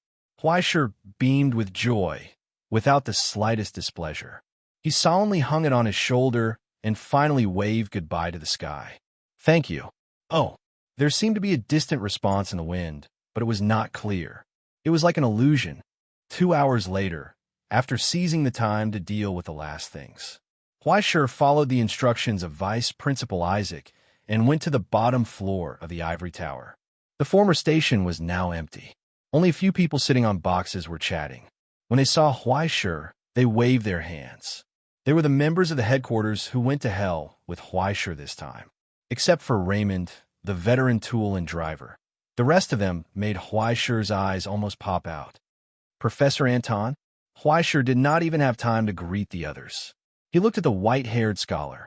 "You're going too? I'm already a bag of old bones. I want to warm up a little." The old scholar from the Russian Federation took off his pipe and greeted Fleischer. As cheerful and talkative as ever, he said, "I'll be counting on you to protect me from now on." Fleischer instinctively could not accept it. Professor Anton was his first friend and supporter in the academy, other than Ms. Olivia. Fleischer was able to establish himself in the ivory tower so quickly because of his help and support. Although he did not know his age, his granddaughter was older than Fleischer. She had just gotten married last year. The old professor did not retire and continued to work hard in his position. After all, teaching and educating people all over the world might be a bit of an exaggeration, but it was not a problem to cover half of the present world. What if something went wrong? Relax, Fleischer. It's just going to hell. It's not like I haven't been there before. I participated in the design of most of the outposts back then. It's no big deal. Professor Anton patted him on the shoulder and smiled slightly. "Without me, who will help you drive it back? Since this is your request, I will not object." Fleischer nodded helplessly. Indeed, Professor Anton was one of the most suitable members. Although he was not as diverse as Vice Principal Isaac, Anton had been immersed in the field of machinery all his life. He had obtained almost all the degrees in the internal discipline. It could be said that he was a fully automated giant mechanical processing plant. The Nautilus had been sealed for so many years. Without his maintenance and repair, Fleischer might not be able to drive it. The next two were also Fleischer's acquaintances. "Long time no see, Mr. Forster, Mr. Gregory." Fleischer placed his hand on his chest and bowed. Other than Raymond, everyone here was an elder. He did not dare to put on any airs. Forster was the chief engineer of the Iron Crystal Constellation. He was specially transferred from the Grandmaster for this mission. He was an experienced Tier 4 sublimator. He had terrifying combat power that could intimidate the Great Azura. At the same time, he had the most experience in exploring and surviving in hell. Now that the Iron Crystal Constellation was completely connected to the Sky Fortress, it did not have the ability to sail independently. The Grandmaster could not find the time. Otherwise, they would have just sent one submarine and 2 submarines back. As the person in charge of the Iron Crystal Constellation's electrical and power equipment for so many years, Forster's arrangement could not be more appropriate. The Iron Crystal Constellation was recreated by Mikhail based on the prototype records given by Russell. It was limited by material resources, and there were many differences. It could only exist as a mobile research center. However, the internal structure and general operation were similar, and there was no difficulty in familiarizing with it. The old cowboy with a cigarette in his mouth gestured to Fleischer and greeted him. "We'll listen to your orders from now on." As for the last one, Gregory, this was the alchemist who herded sheep in the wilderness of the Russian Federation during the road trip with Russell not long ago. He was still wearing a leather robe, his hair was messy, and his melon seeds were all over the ground. However, the herd of silly sheep was no longer bleeding beside him. The moment Fleischer saw him, he subconsciously pulled up his pants. The psychological trauma was huge. At that time, he only came into contact with him for less than half an hour, and all the modern technological equipment on his body was completely scrapped. Even the chemical fiber of his pants was directly disintegrated, and he became a primitive man. It should be said that he returned to the most ancient era. The essence of the Chaos Curse was the most ancient prototype of alchemy. It had the most exaggerated destructive power and was the closest to the essence of the gods. At the same time, the more profound the study of this type of alchemy was, the more the body of the alchemist would be traced back to the legendary human state of the Golden Age. While bearing many miracles with the body, it would also reject and suppress all non-alchemy products. The final effect was that as long as he was around, all modern achievements would rapidly become ineffective, including pants. He was simply a mobile civilization EMP. And the key was that this state had a high priority in the present in hell. There was no way to suppress it. It was ridiculous that he could appear here.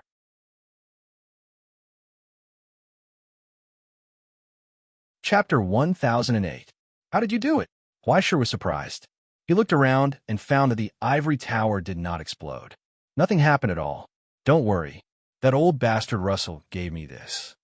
Old Shepherd's Gregory raised his wrist, revealing a wristwatch-like ring-shaped lock.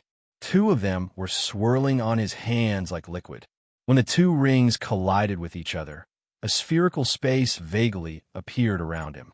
To be precise, it was countless silver specks that danced like dust, just like the stars in the sky. Just like the smell of summer quilts came from the corpses of mites, the countless silver specks were also made up of countless corpses.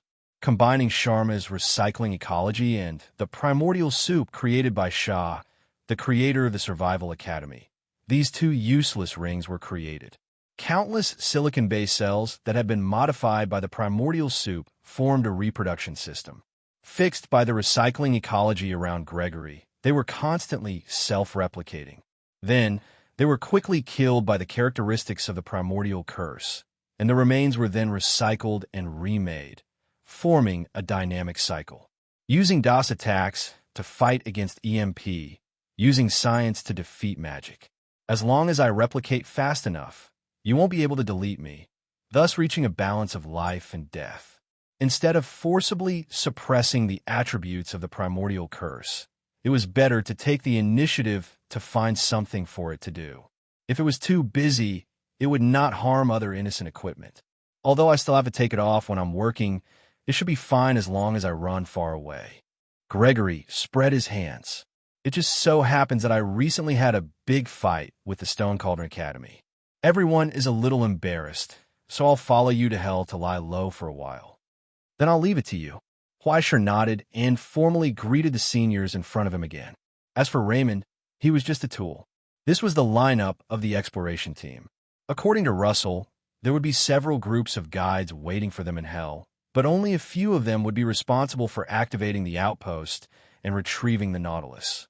Raymond was the driver and backup pilot of the Nautilus. Anton, the mechanic, was responsible for the temporary maintenance and repair of the Nautilus to ensure that it could return to the present world in one piece. Forster, the iron crystal pilot who operated the internal equipment of the Nautilus to maintain its sound operation, and Gregory, the alchemist who was responsible for destroying arcana and miraculous replication, as well as the jack of all trades come Captain Huaishir. Everyone had an irreplaceable role, and it seemed that the only thing that could be missing was himself. However, so many people had come here to achieve themselves. To be honest, he was under a lot of pressure. Although the team that Russell had chosen for Huaishir would definitely not have any disputes or conflicts, it was precisely because of the trust and cooperation of the old seniors that Huaishir was somewhat fearful. 3 days was barely enough for a few people to arrive at the ivory tower. Fortunately, everyone was already very familiar with each other and did not need much run-in. 3 minutes later, Isaac hurried over with a box. After opening the box, there was a row of syringes that had already been filled. The liquid inside was surging with a dark gray color. No matter how one looked at it, it did not look like a good thing. This is a necessary confidentiality measure. The internal arcana is provided by the Bureau to ensure that everyone will not divulge the mission and goal under any circumstances. At critical moments, You can self-destruct to avoid more pain. Time is limited. Please inject yourselves. It was still the same straightforward style of introduction, but everyone here was already used to it. No one thought that this was looking down on them for not cooperating. They skillfully picked up the syringe and stabbed it into the artery. With a click, Huaishir felt a gray aura spread out in his body and soul, enveloping everything, but it quickly disappeared. However, with just a thought, after 3 confirmations, he could instantly ignite himself from the inside and turn into a green smoke of nothingness. This time, he could not let his imagination run wild. If he was not careful, he would really kill himself. Fortunately, this thing was only effective for a month. After a month, it would naturally degrade and disappear. However, a month was enough. Even if they completed the mission and returned in advance, they would still have to enter confidential surveillance until all the plans were completed. I don't need to say anything more. I sincerely hope that everyone can return safely. In the end, Isaac took a step back, put his hand on his chest, and bowed. I wish everyone a safe journey. As he spoke, the steel dome opened to both sides, and a huge airship slowly descended from it. According to Russell's instructions before he left, Yoko Kusanagi and Sharma worked overtime to repair the big guy, the hellish environment inspection airship. The interior was equipped with enough deep survival equipment and all the necessary tools to last for 3 months. According to the records, the furthest safe travel distance was even past the withered area and deep into the dark abyss area. A large number of special monsters with the characteristics of Ingzhou were spat out on the airbags. At first glance, it was obvious that it was the work of Yoko. Take it and use it. The old lady with a cigarette in her mouth threw the key over and took one last look at her work. Anyway, it's a one-time use item. After checking all the supplies and materials 3 times, the huge gate opened with a bang. In the silence, everyone looked to Huaishir. Huaishir chuckled softly and lifted the bag in his hand. Let's go. Outside the gate, there was an endless light. The dedicated bifrost provided by the General Administration had been opened. The flashing rainbow light wrapped around the airship and pulled them away in an instant. It was unknown if there were any new changes after the divinity of the source substance had undergone a qualitative change, but this time, Huaishir could clearly see the changes in every place. In an instant, countless scenes flashed by in the light, as if they had traveled to every corner of the present land in an instant. Following the network that connected countless borders and the present land, they had already arrived outside the present land in the blink of an eye. The sound of the tide was surging. After the dizziness that felt like the world was spinning, they could see the endless sea raging below. They had once again arrived at the endless sea that shrouded the Asian border. But it was different from the last time. This time, there were no clouds in the darkness of nothingness above their heads. Countless shining stars seemed to be right in front of them.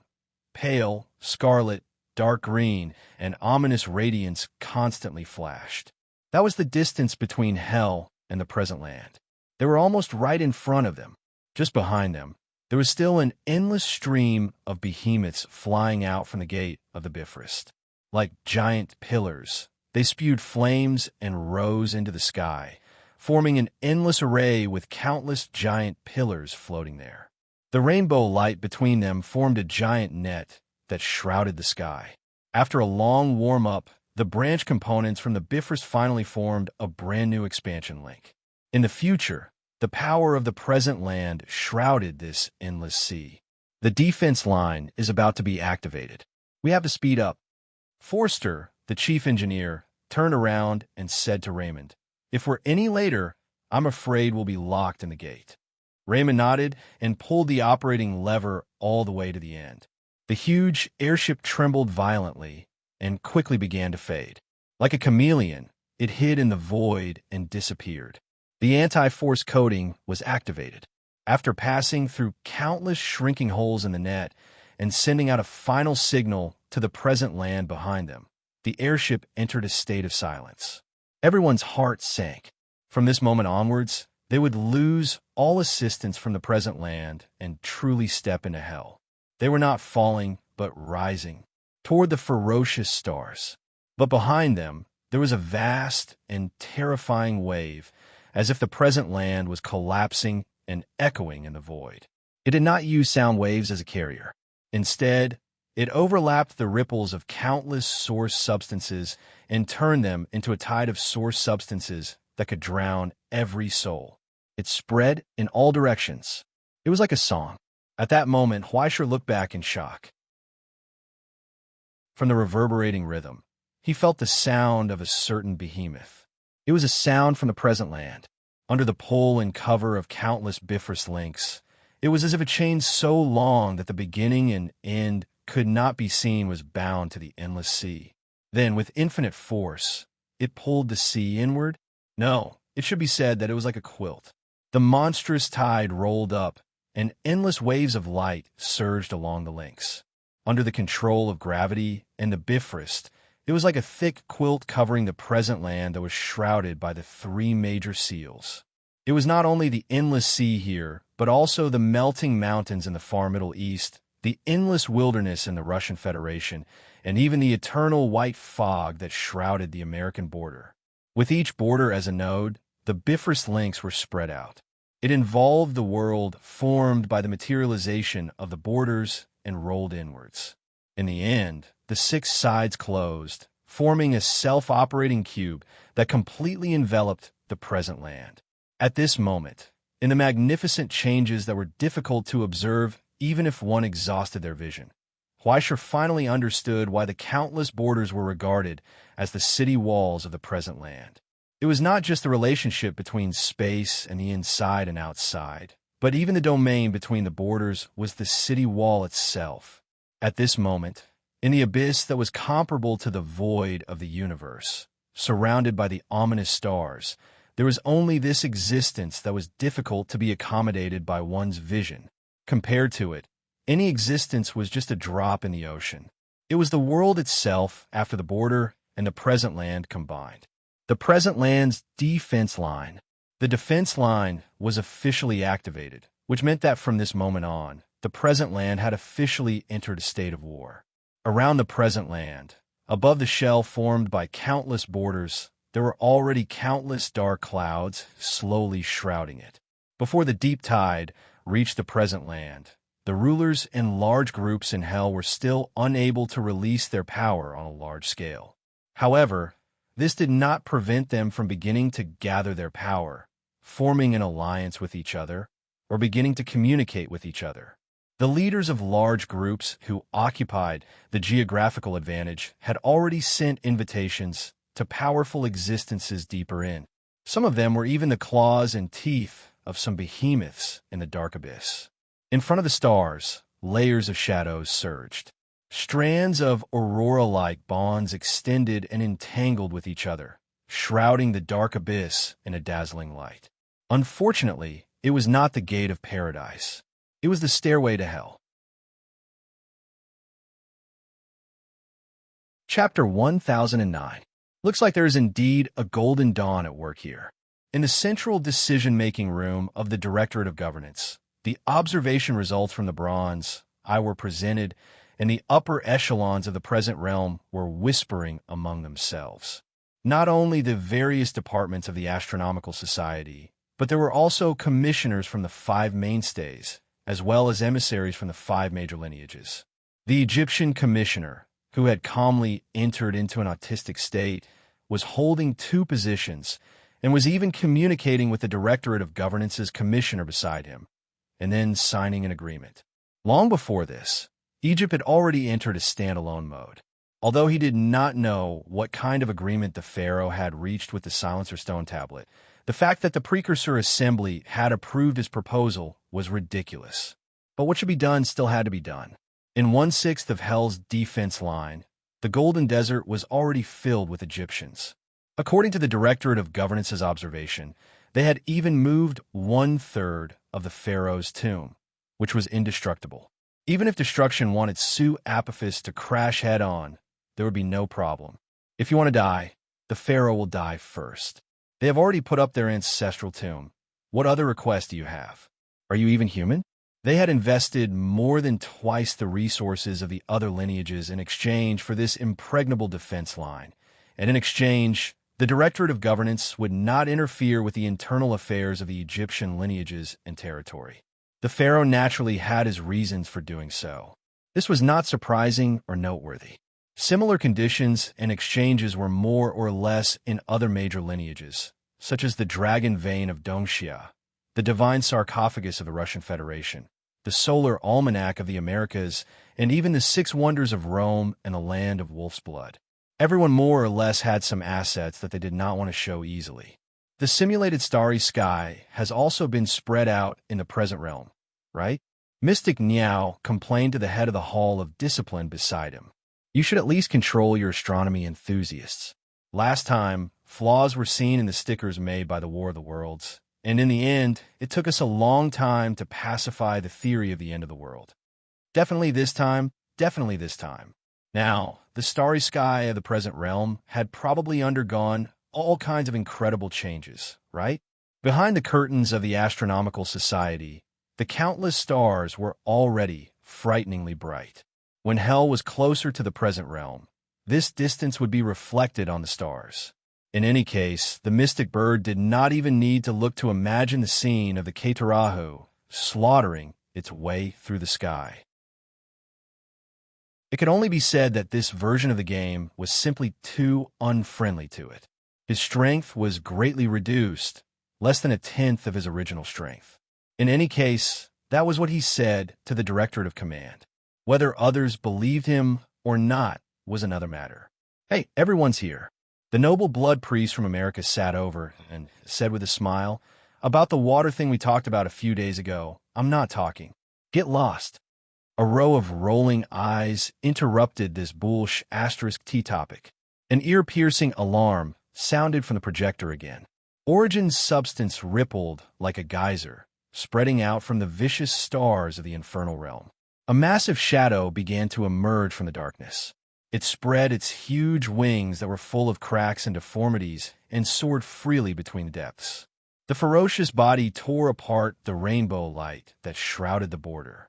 Emerging from the endless fog, a strange face that seemed to be made of countless squirming flesh extended out of the darkness. Looking down, overlooking, they brazenly crashed into the border defense line. What they triggered was an earth-shattering shockwave. Unexpectedly, the moment the border defense line was completed, it triggered an attack from the abyss. The origin substance spectrum analysis is out. The band matches the one in the database. The bronze eye analyst hurriedly adjusted the angle of the projector, projecting the newcomer's full appearance onto the screen. A monster that rose from the dark abyss, a creature of immortality, a poisonous species of decay, a bone-eater, and even the final title among the countless names. Ruler, rotting dragon. Even across the countless barriers of the border, they seemed to be able to hear the furious roar, as well as the endless hatred and anger contained within. Even though it couldn't shake the thick city walls, it still madly crashed into the defenses in front of it. Countless pieces of flesh and blood fell from its wings, passing through the white mist and rapidly multiplying on the strange earth, forming countless mutants. In less than a quarter of an hour, it had already scattered pieces of flesh that were more than 10 times its own weight. It had planted thousands of times its own mutation and pollution. Like sowing an epidemic, it spread disaster across the misty plains. Even from a great distance, Huaishur and the others could feel the terrifying impact and destructive power. But for some reason, when they looked at the observation image, they felt an indescribable sense of familiarity. Why did it act like the beast of immortality? It has something to do with the element of destruction? Huaishur asked curiously. Indeed, the one who answered was Gregory. The old alchemist said, according to the inference I obtained from the Continuation Academy, the beast of immortality and the rotting dragon have an inevitable cause and effect relationship. You've had contact with the beast of immortality before, so this similarity can't be hidden from you. Could it be the beast of immortality's offspring? Huaishur was speechless. No, the beast of immortality doesn't have the ability to reproduce. There's no need for that. The ability to reproduce is only meaningful for existences with limited life. For the beast of immortality, even the change of eras and the birth and death of the world would probably be able to survive. Moreover, it's already tired of living, so why would it have children for fun? Gregory pondered and organized his words. Strictly speaking, it's actually the beast of immortality's creation. Or, it used to be a part of the beast of immortality. It was a difficult task to define the dragon of decay. Should it be called the shed of the beast of immortality or the product of suicide? Or rather, the failed product of a successful suicide attempt. Such an ambiguous statement really made people feel conflicted. But in fact, it was just that conflicted. The beast of immortality had been tired of living for more than a day or two, so asking the Continuation Academy for help was the last resort. Before that, it had already failed countless times in its attempts to commit suicide. There were 1 or 2 times when it was really about to succeed. But in the end, it still met with failure. It tried everything, but it couldn't kill itself. It could only bring itself closer to death without limit. After crossing that boundary with great difficulty, it was finally pulled back from the brink by the cruelty of life. What remained on the other side of the boundary was this corpse, an existence known as the rotting dragon. This piece of flesh that had been shed from the beast of immortality's body was no longer part of the beast of immortality's body. It had been entangled with a large amount of life and death, creating an appearance that was both, but at the same time completely different from the other. In short, it was canceration. It looked like it was alive, but it was constantly rotting. It should have been dead, but it didn't have the peace and serenity of the dead. And this life force, which was dead, but not yet dead, continued to solidify the origin substance even to this day. Unlimited distortion, never-ending solidification. At the same time, it brought about unlimited pain. It was definitely the best specimen of the solidification and distortion that the abyss brought to life. It vividly displayed the true form of disaster. It was too much of a luxury to expect that thing to possess intelligence. It was born from death and possessed the dual attributes of life and death, as well as the dual attributes of pain. No matter if it was alive or dead, it couldn't be freed. The moment it was born, it only had one goal left: to take revenge on its creator, to return this unrelieving pain 10,000 times over. It sounds like it's quite easy to solve. Huaishur was dazed for a long time before he asked curiously, "Why can't the beast of immortality take it back?" In the silence, Gregory's expression became very strange. This, Huaishur, if you accidentally vomit something, even if you force yourself to eat it back, you'll only vomit more. All right, stop talking. I'm already about to throw up. Huaishur waved his hand, unable to listen any longer. If that's the case, you and he can be considered brothers? Gregory's expression was strange. After all, you also have a trace of the beast of immortality's flesh. Now that you mention it, it's even more disgusting. Huaishur was already about to vomit. Fortunately, he didn't vomit in the end. Unfortunately, a piercing alarm suddenly sounded on the radar. Among the infernal stars in the abyss, countless tiny dots of light suddenly appeared in the void. Those dots of light rapidly expanded, forming ripples that surged in all directions. Wherever they passed, whether it was dust, grass, or even airships and warships hidden in the void, as well as all kinds of strange creatures lurking around in a mess, were instantly squeezed out. The originally empty void world became lively all of a sudden. Those who wanted to fish in troubled waters, those who wanted to loot a burning house, those who wanted to make a fortune, everyone looked at each other in astonishment. They didn't expect to have so many neighbors. It was like a wet market. It was so crowded. What the hell? Huaishur was dumbfounded. Why are there so many people hiding? Who knows? Hurry up and hold on tight. Raymond shouted in horror and roared. What the hell is coming? It's coming for us. There was no time to pay attention to the border defense line and the war with the Dragon of Decay, because in front of the infernal void in front of them, suddenly, an eye that seemed to occupy an endless abyss slowly opened. The huge, I looked indifferently at the airship that was close at hand. The next moment, a destructive light gushed out. The light, without any color or temperature, spilled out from the eye of the abyss into the boundless void. Whether it was from infernal realm, the present realm, or the large group of people who were jumping left and right, or even the rulers who were watching from afar, they were all stunned. In the dead silence, in the darkness of the abyss that corresponded to the universe itself, there were only countless voices of panic, confusion, and anger rising one after another. Thousands of words converged into one sentence. "Damn it, what's going on?" After that, all the sounds disappeared. Chapter 10:10. The bubble shattered, and all things wailed. It was just a fleeting glance of disdain. Wherever the eye of the abyss's fiery gaze passed, everything was like lime thrown into the sea, quickly disintegrating and turning into dust. Among them, Huaishur and the others were included. Raymond only had time to smash the glass with his fist and hit the emergency button. Then, there was a loud bang, and a large amount of sticky foam spurted out from every corner, quickly enveloping them, condensing, and turning into a soft and tough medium. The world was spinning.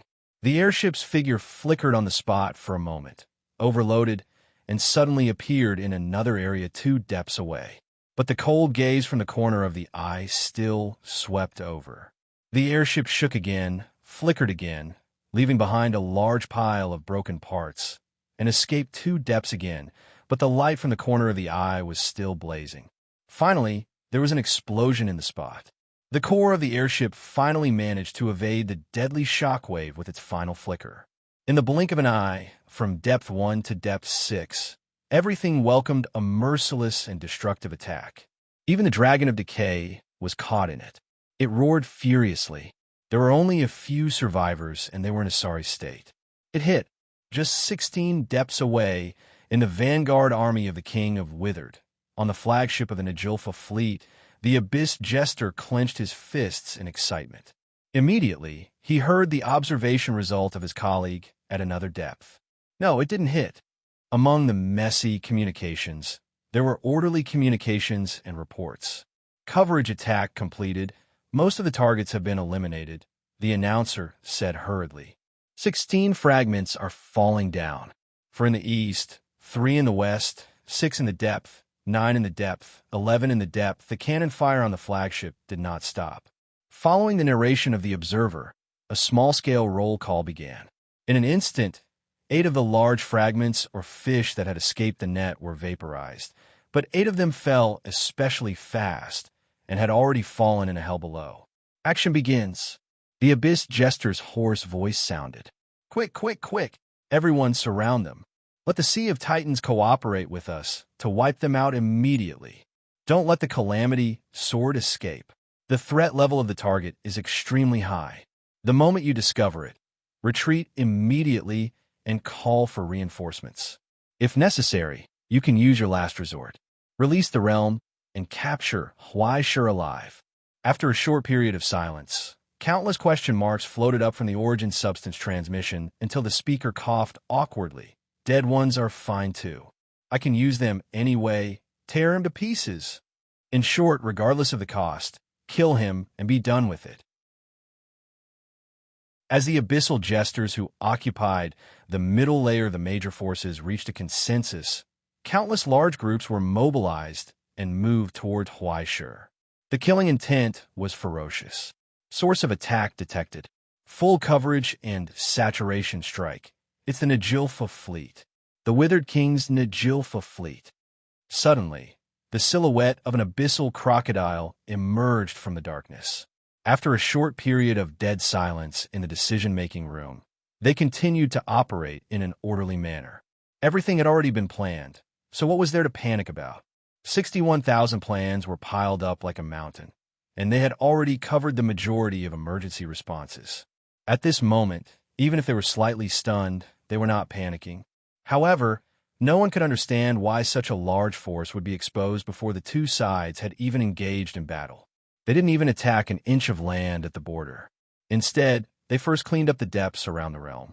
Of course, the Astronomy Association had not been completely without losses, but this little bit of damage was not even worth mentioning. If such a terrifying force were to enter the battlefield at a critical moment, who knew how much of an impact it would have on the battle? However, no one had expected the withered king of the dark abyss to arrive so quickly that it made one's hair stand on end. However, the exposure of such an important spy was meaningless. The only thing that could be considered a loss were the two exploration teams that had gone to the Abyss Restart Outpost. One team was from the Command Bureau, and the other team was from the Celestial Genealogy. Jaeger's face was as calm as still water. He calmly issued another order and sent a new team to replace the position of the victims. In the decision-making room, under many sympathetic gazes, Russell was still talking and laughing with the people next to him. He only glanced at the screen and continued the conversation. Only those who were attentive noticed that underneath his calmness was calmness. He was very calm. He really wasn't panicking at all. "You don't even care?" The White City representative who was talking to him was dumbfounded. Care about what? Russell calmly smoked his cigar. The children of the Ivory Tower have been exercising since young, raised in the mountains, and raised healthily. In elementary school, they have to compete in summer camps with other border schools.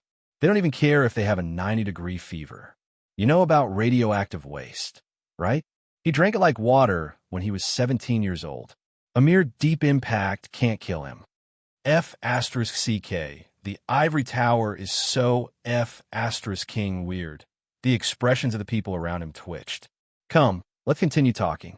The import tax rate you mentioned just now is still a bit too high. It doesn't conform to the market rules. Russell suddenly sighed. For the sake of my student's face, how about we give you a discount? The middle-aged man's expression twitched, and he became sad. To be honest, among the people who just had an accident, one of them was my brother who worked in the Dark Army. When I think about his uncertain life and death, I can't sit still. How about another day? As he spoke, he wanted to get up, but she was caught off guard by Luo So. He couldn't even leave. The old bastard blinked his big eyes and sincerely suggested, "As the saying goes, there's no time like the present. My student died, and your brother died. What a coincidence. Why don't we settle this matter?" The middle-aged man hesitated for a long time and gritted his teeth. "I can only give you a discount.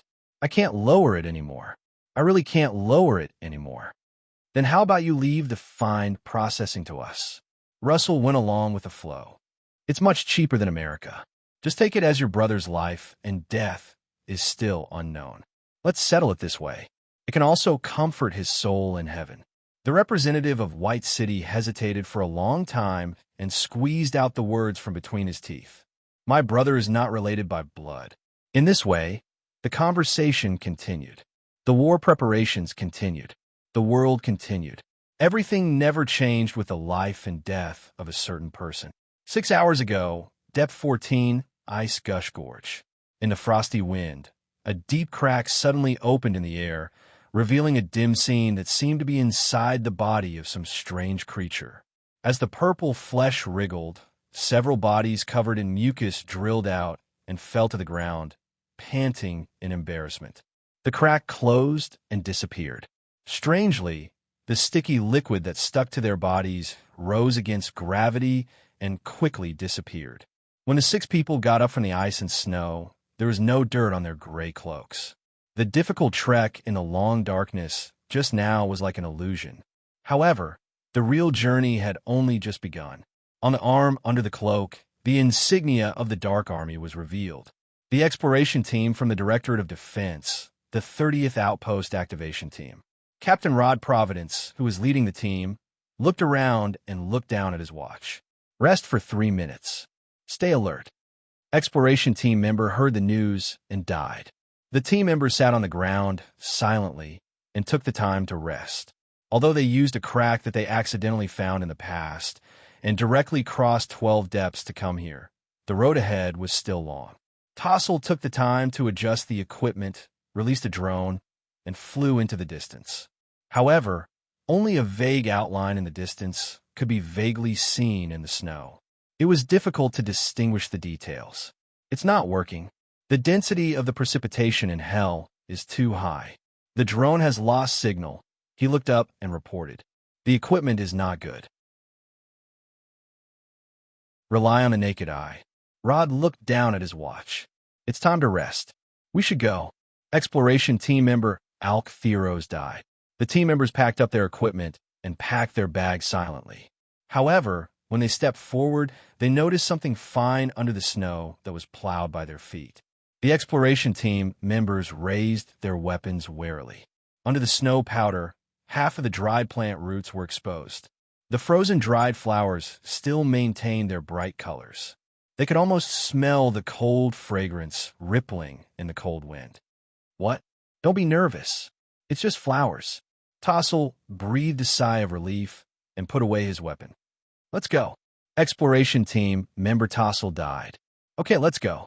They turned around and led the team into the snow in the distance. Exploration team member Nisha died. For some reason, Rod yawned as he moved forward. Suddenly, he felt a dull pain on his forehead. It was like the aftereffects of a deep dive. His vision was blurry. However, something was constantly fermenting in his heart. An uneasy premonition. His footsteps came to a sudden halt as he subconsciously pulled out his pistol. However, there were no more footsteps behind him. In front of his eyes, the endless snow instantly disappeared without a trace.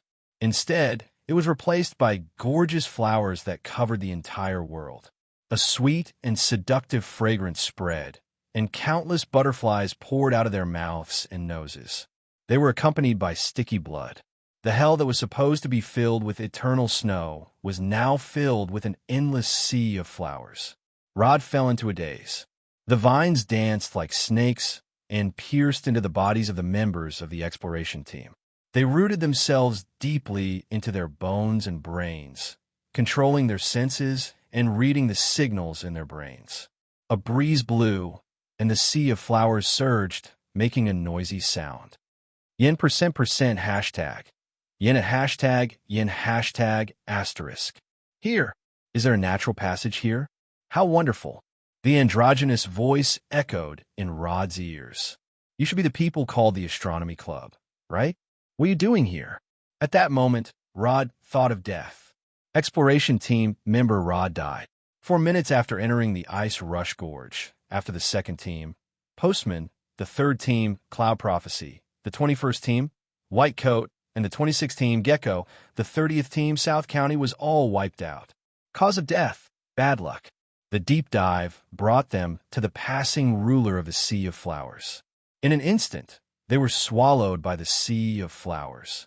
Fortunately, relying on the confidentiality measures of the Bureau, all the team members knew nothing about the purpose of the operation. The only one who knew the content, Captain Rod, activated the measures and self-destructed in time to keep the secret. Unfortunately, he died 2 seconds too late.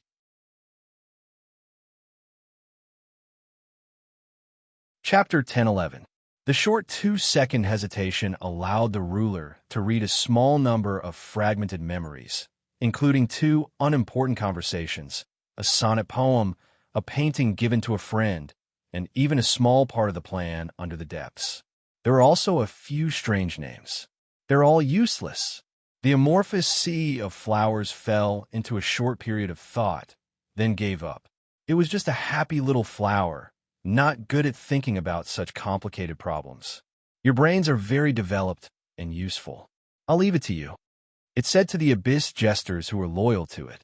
A quarter of an hour later, the Abyss Jester Leukoplakia routinely uploaded the fragmented information to the shared dream of the Abyss Jesters.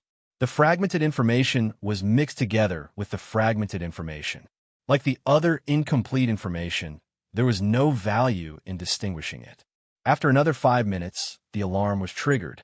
An invitation to an emergency meeting was sent to all the Abyss Jesters within the 16 depths. Someone used his authority to convene an emergency meeting. In the hall projected by the dream, one figure after another appeared. The Abyss Jesters from the various depths had arrived here. They looked at their companions in confusion. "What's going on, Hades?" someone asked. "Is there some urgent imperial order from the Withered King to pass on to us?" It has nothing to do with my employer. The alchemist named Hades said indifferently. Something happened. What was placed in front of everyone was the fragmented memories of the origin form. There was also the name that was highlighted in red. Why sure? Leucoplakia asked. The sort of disaster? Someone said, it seems that the workshop masters have offered a very high reward. The dozens of abyss jesters exchanged glances. Tiancheng, who was at the forefront of the jesters, asked, I've heard that you seem to have suffered at his hands. I'm not the only one who has suffered at his hands. Hades said coldly. His expression was full of vigilance, like a cat whose hair was standing on end. You haven't been in contact with him, so you don't understand. He's a threat, a disaster, an ant-hole on a dam. The point is, he's coming to hell, he said decisively. I can assure you that something big is going to happen, something very bad for us. The jesters were stunned for a moment before they were puzzled.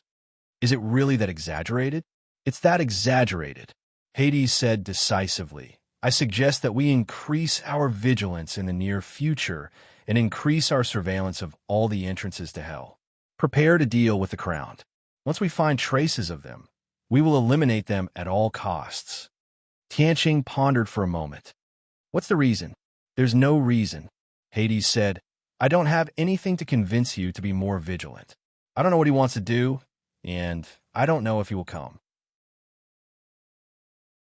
Even the information itself was not reliable enough. This is all subjective judgment, personal narrow-mindedness, imagination, conjecture, psychological trauma, and intuition. Tianqing shook his head. This won't convince anyone. But I can assure you, Hades replied. Someone raised his hand curiously. Is he very strong? Hades was silent for a long time. People like him can't be distinguished by their strength. I can only say that once he appears, no matter how small the problem is, it will become a big problem in the end. Sound a bit like those bastards from the Golden Dawn, someone concluded. Almost. It's even more ridiculous than the Golden Dawn. Hades sighed. Trust me this time, really. I've been through this before, and I really don't want to go through it again. After a short moment of consideration, the jesters looked at each other and came to the same conclusion. Let's make the contract. Then let's make the contract. Hades raised his hand and swore to the element of destruction, the Pied Piper.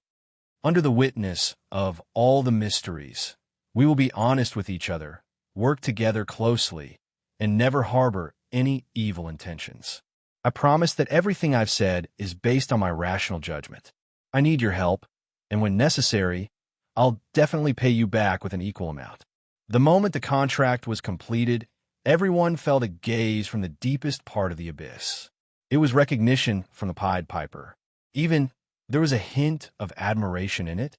In any case, in the court where all members had to be equal and honest, Hades made a promise and guarantee, and everyone had to face this matter seriously. The jesters of the abyss were often known for their deceit and conspiracy, but in contrast, they respected the contract, as well as their respect for talent and ability. Even if they regarded other things as dust, those who could come to this hall must be in existence similar to themselves and must be respected and valued, even if this concern had no reason or evidence. After a short meeting and discussion, the jesters who were loyal to the various rulers threw in their chips. More than 16 depths of hell were stirred and began to operate because of the name Huai Shur.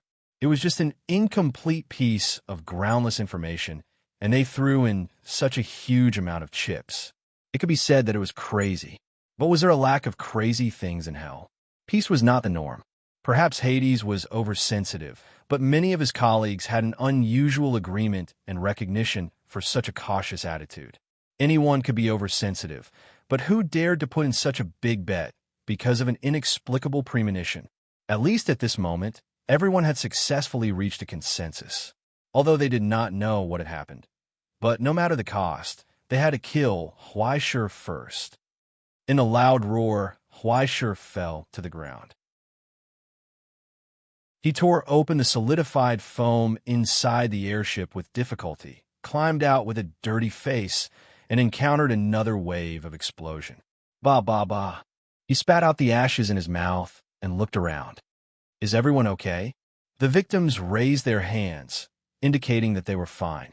The old scholar Anton, who was closely protected by Mr. Forster, did not lose a single hair, but only a handful of the coffee cup in his hand was left. I was going to sleep later, but now it seems that I won't be able to sleep. Anton shrugged regretfully. Without Huaisher's order, the others consciously began to count the losses. Fortunately, the important supplies were placed separately in Raymond's car of destiny for safekeeping. Although the dragon insisted that he fell to the ground and twisted his little finger, in fact, there was no loss. It was just that the airship that Lady Kusanagi had worked overtime to repair was gone. After Huaisher finished reading, he sighed. The good news is that we still have a car. What about the bad news? Gregory had already spat out melon seed shells all over the ground. Huaisher shrugged and looked up at the dark clouds above. If we don't run quickly, there will be no more cars left. The crisis of death came in waves. At that moment, above the wasteland of the unknown hell, the skies suddenly exploded and the endless dark clouds shattered in response, disintegrating like steel. In its place were countless black dots that were rapidly enlarging. They occupied the sky, and shadows covered the earth like a pitch-black blanket, falling to the ground. It was an endless horde of hell. What the hell is that? Raymond poked his head out of the driver's seat, and when the radar in his eye sockets reported the estimated number, he instantly shrank behind the window and took a few deep breaths of the air conditioner. He stepped on the gas pedal. The heavy truck shook with a bang, and 6 flamethrowers flipped out and sped away. Slip away, slip away. At that moment, a high-pitched scream came from the sky, like the cry of a strange creature on the verge of death. Then, a shadow appeared on the ground out of thin air and expanded in an instant. It covered a radius of 100 miles. Then, the ground cracked and the crack spread. In the boiling shadow, one eye after another slowly rose along with the viscous darkness. In the huge eyes that were several meters in size, scarlet eyes stared fixedly at the roaring truck. Countless eyeballs connected with each other in the viscous shadow, rose, and formed a wall that reached all the way to the sky. It encompassed a radius of 100 miles. It turned into a sealing cage, the threshold of 10,000 eyes. Gregory cursed. This strange seal was actually a change in form when a large horde of hell came together. Once it was activated, it could be seen as a mass of people, and it was extremely difficult to deal with. Every single eyeball was an individual. Their defensive capabilities weren't that high, but no matter how much power they exerted, they would all be concentrated on a single individual. At the cost of the individual's collapse, they would be able to maintain the seal. Tens of thousands of eyes were all consumables. To deal with this thing, the upper limit of the output of a single attack was not important, but the frequency was. And the key point was that this thing was a one-time use. Once it began to change shape, it could not be reversed no matter what. Once a large number of origin substances were used up, the threshold of 10,000 eyes would turn to ash, vanish into thin air. Not to mention a small-scale conflict, even if it was on the border defense line, at a critical moment, such a thing could play an amazing strategic role. But in the end, someone was using it here, just to hold them here. What was it for? Yeah, what was it for? Huaisher angrily slapped the dashboard. What happened to quietly entering the village and not wanting guns? Why was it that as soon as they entered the village, they saw the villagers waiting there with guns in their hands, each holding a Gatling gun, and they were all smiling and waving their hands? Little friend, we've been waiting for you for a long time.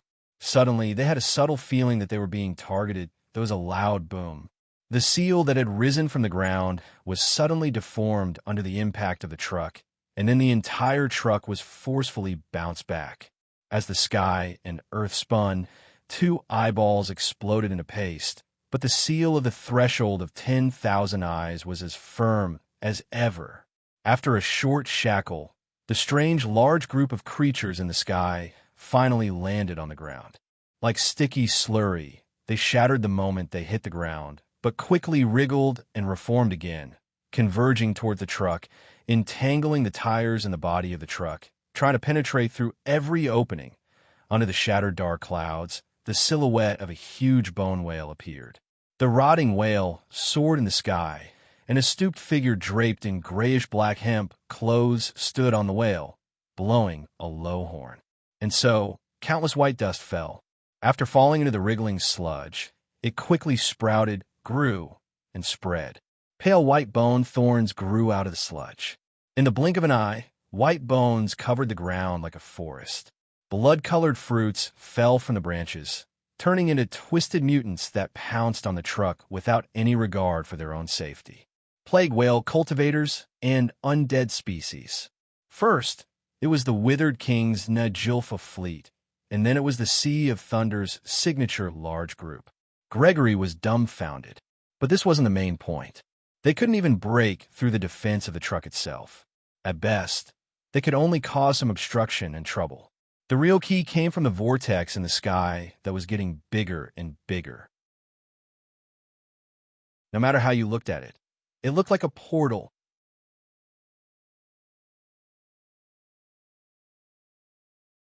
Chapter 10:12.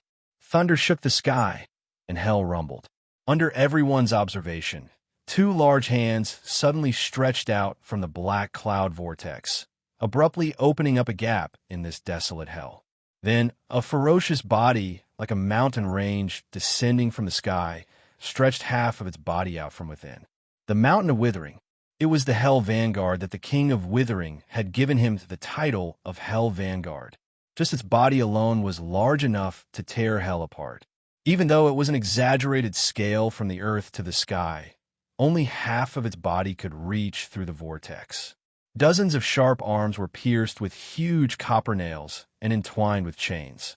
They grew in a disorderly manner on the deformed, mountain-like body, supporting the ground. The shriveled and withered head was covered with eyes that looked in all directions. Then, they locked onto the location of the truck. Reaching out, grinning. Through the filthy glass, Huaisha was grinning too. Since you're in such a hurry to die, I have no choice. He was like a child who had just bought a new toy and was excitedly transforming according to the instruction manual. He could use the new equipment now. He opened Beelzebub's magazine and loaded a pitch-black bullet. Full of anticipation, he aimed at the sky. Then it was pressed down again. Don't rush. Let me do it. The old alchemist pressed down Huaisha's raised gun with his right hand. He raised his left thumb horizontally in front of his eyes. It was like measuring the safe distance of a nuclear explosion. In the howling hurricane and shadows outside the car, he closed his left eye and adjusted the position of his thumb. In his sight, his thumb happened to cover the waist of the Mountain of Withering, the black cloud vortex that was brewing countless lightning bolts in the sky. On his left hand, the silver ring instantly shrank and disappeared. Then, with a push of his thumb, there was a vibrating sound of friction, as if he was forcefully wiping away the ink dripping on the glass with his finger. It was so uncomfortable. But what was even more shocking was that with Gregory's action, the boundless black clouds in the sky were also scratched open, revealing the pale sky behind. The whirlpool that connected to the outside world disappeared in an instant, followed by a stinky rain of blood falling from the sky. The broken, withering mountain screeched and fell to the ground. Huge internal organs rolled out of the hole in its abdomen and piled up on the ground in a nauseating manner. In the blink of an eye, the withering mountain, which even the carriage cannon of fate could not damage, was sliced in half by his own teleportation gate. The only trace left was a speck of dust on Gregory's thumb. The terrifying lethality of the primordial curse technique was fully displayed here. In just a few seconds, the equipment in the car had started to deteriorate rapidly. However, when Gregory put the ring back on in a flurry, smoke was almost coming out from under the dashboard.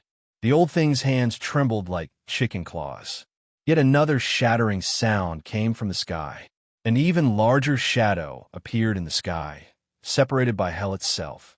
"Let's go," Gregory urged him. "If you don't run now, they'll really drag their families over to do us. Don't worry, I'll take care of it now." Huaisha turned back and looked at the threshold of 10,000 eyes in front of the train. The Lord of the Flies raised his head and aimed. Then he was pressed down again.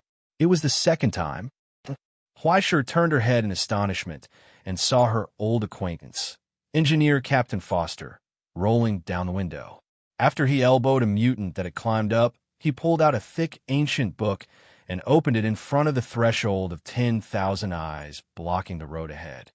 "Chandra, come out and get to work." The gilded words of Les Miserables appeared on the book for a moment. In the infinite darkness, the sleeping soul raised its eyes. In the pale sky, a star streaked across like a tear. It disappeared without a trace, along with the threshold of 10,000 eyes. The earth-shattering seal disappeared in an instant.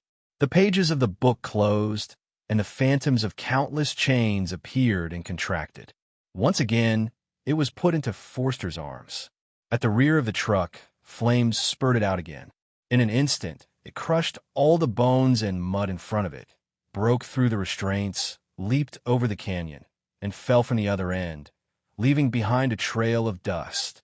The broken mountain of death roared and propped up its body. Several of its arms reached out, trying to grab the escaping truck. But even if it tried to flip over, it could only touch the tail flames of the truck. "Ha! I'll give you another surprise before you leave." Huaisher sneered and raised his muzzle. This time, no one pressed the muzzle of his gun down. But before he could aim, he heard a loud noise from behind the truck. Under the fallen armor, a heavy cannon protruded out, locked on with the radar, and fired at full force. Boom! The Red Dragon's breath bomb blasted a big hole in the open deformed palm. Blood sprinkled down like rain.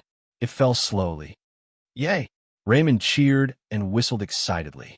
The members of the exploration team high-fived and celebrated. Only Huaisher still looked back in shock, looking at the enemies in the distance who were gradually left in the dust, and the Lord of the Flies in his hands. That's it. Wasn't there something wrong with it? It was as if the 98K and 8X scope had just been assembled, the Dragon God had not unzipped his pants, and the ADC was still on the way. How could this team be finished? Suddenly, there was a sense of desolation, like a hero who had no place to show off his skills. What's wrong with you people in hell? Is this it? Can't there be another one? Then, until they were about to perform a deep jump, no other opponents appeared. Half an hour later, under the cracked sky, huge chains hung down and hung the mountain of death in the air. Countless kobolds climbed along the chains, dragging the chains as they crawled on the huge body of the mountain of death. Under the command of the doctors, they worked together to piece the broken mountain of death back together, from the internal organs to the outer shell. Soon, the huge Hell Vanguard was complete again, except that there was an additional scar on its body. More and more people from Hell flowed in through the tunnel, spreading throughout the barren Hell. It was through some unknown secret method that interfered with our wind tunnel teleportation. In the end, after ignoring the defense, it directly broke the waste of the mountain of death through the change of depth. After collecting the residual sediment at the scene, the Abyss Jesters analyzed it. No, there are two kinds of elemental traces left at the scene. After obtaining Leucoplakia's records, the group of simulated spirits formed by the alchemists of Helios behind Hades analyzed countless clues. The spirits rose and fell from Hades's box, keenly searching for any traces. Two completely different things. The first is like the authority of a god, but it is actually a simulation of alchemy. It should be a primordial curse. The second is traces of celestial genealogy, which should be the result of refining the elemental. I don't know what other dangerous books Huaisher has on him. According to the information provided by the Golden Dawn, Huaisher should still have the miraculous mark of the Heaven's Inquisition Road, as well as a large group of people who have undergone a qualitative change of elemental. The book he contracted is War and Peace, so we can't rule out the possibility that he has been given the rank of White Dove. Another jester added, just as you said, he's a tricky character. It's not just limited to this time. Hades pondered for a moment, and his expression became gloomy. There was a mistake in the prediction. This time, he is not alone. According to the information we have now, we have to face at least 4 people. At least one of them is an alchemist who has mastered some dangerous arcana, and another is an ascendant of the eternal road of celestial genealogy. It could also be a modified Osiris, and the most troublesome one, the Sword of Calamity. At this time, such a powerful person coming to hell at this time, there must be a purpose. Tianqing, who was waiting for a response in the dream, understood and looked at the other jester. Any reaction from the present realm? No. After the defense line was activated, there was no news. There was no extra movement, and they're still setting up the defense. It is strange that there is no reaction. Tianqing muttered to himself. Unless the internal strife and conflict between the command and celestial genealogy is irreconcilable. Otherwise, if the name of celestial genealogy is in danger at the observable depth, even if it is just to deal with it, they should send 2 search and rescue teams. Unless they have abandoned them from the beginning? Or do they think that this is just a coincidence, and our attack will not endanger their safety? Both possibilities are strange. Hades, you are right. There is indeed a problem. Then what should we do next? Hades asked in return. The price I have paid is probably not enough to do anything further. No, I will allocate resources to you next. Tianqing pondered for a moment and made a decision. You continue to chase. It is only half an hour. They can't have gone far. 15 minutes later, depth 12, infernal barren beach. On the dry seabed, there were traces of gravel and salt everywhere. Huaishur, who had just finished a deep jump, did not even have time to catch his breath when he saw a haze appear in the sky again. There was a powerful wave of energy that was transmitted from several depths, wishing to open the gate. Is there an end to this? Huaishur was dumbfounded. They could even catch up with this? What is going on? Before he finished speaking, he realized that everyone was looking at him in unison, and he fell into a daze. Think about it carefully. We are a secret exploration team. Even if we are carrying some treasure, it doesn't make sense for us to be hit by cannons as soon as we enter Infernal. Forster, the chief engineer, was the first to speak. And after the attack, they still have to cooperate with Tankbu. They're still chasing after us, even after we run away. This is obviously a grudge, Gregory added. Although it is not appropriate to say this, Teacher Huaishur, you may have underestimated your ability to attract hatred. The old professor, Anton, who was purely a passerby, analyzed everything. Is it possible? Raymond finally looked over with an exasperated look. Think about it carefully. Who have you offended? Why is it my fault? Huaishur was furious. I am such a good person who is kind to others. It is just going infernal. How can I be targeted by so many people? I have only offended a few elements of destruction, 7 or 8 rulers, more than a dozen illegal orders, some messy infernal organizations, some infernal paradise, the infernal workshop master, the abyss jester. Stop! Gregory interrupted him. He could not listen to it anymore. Are you reciting the names of dishes here? Are you saying that you have enemies everywhere in Infernal? How can there be someone more annoying than Russell when he was young? Among these things, ordinary people who offended, even one of them would die without a burial place. How can someone be alive and kicking when he is about to become the public enemy of Infernal? But at least, now he could understand what was going on. Infernal Blacklist.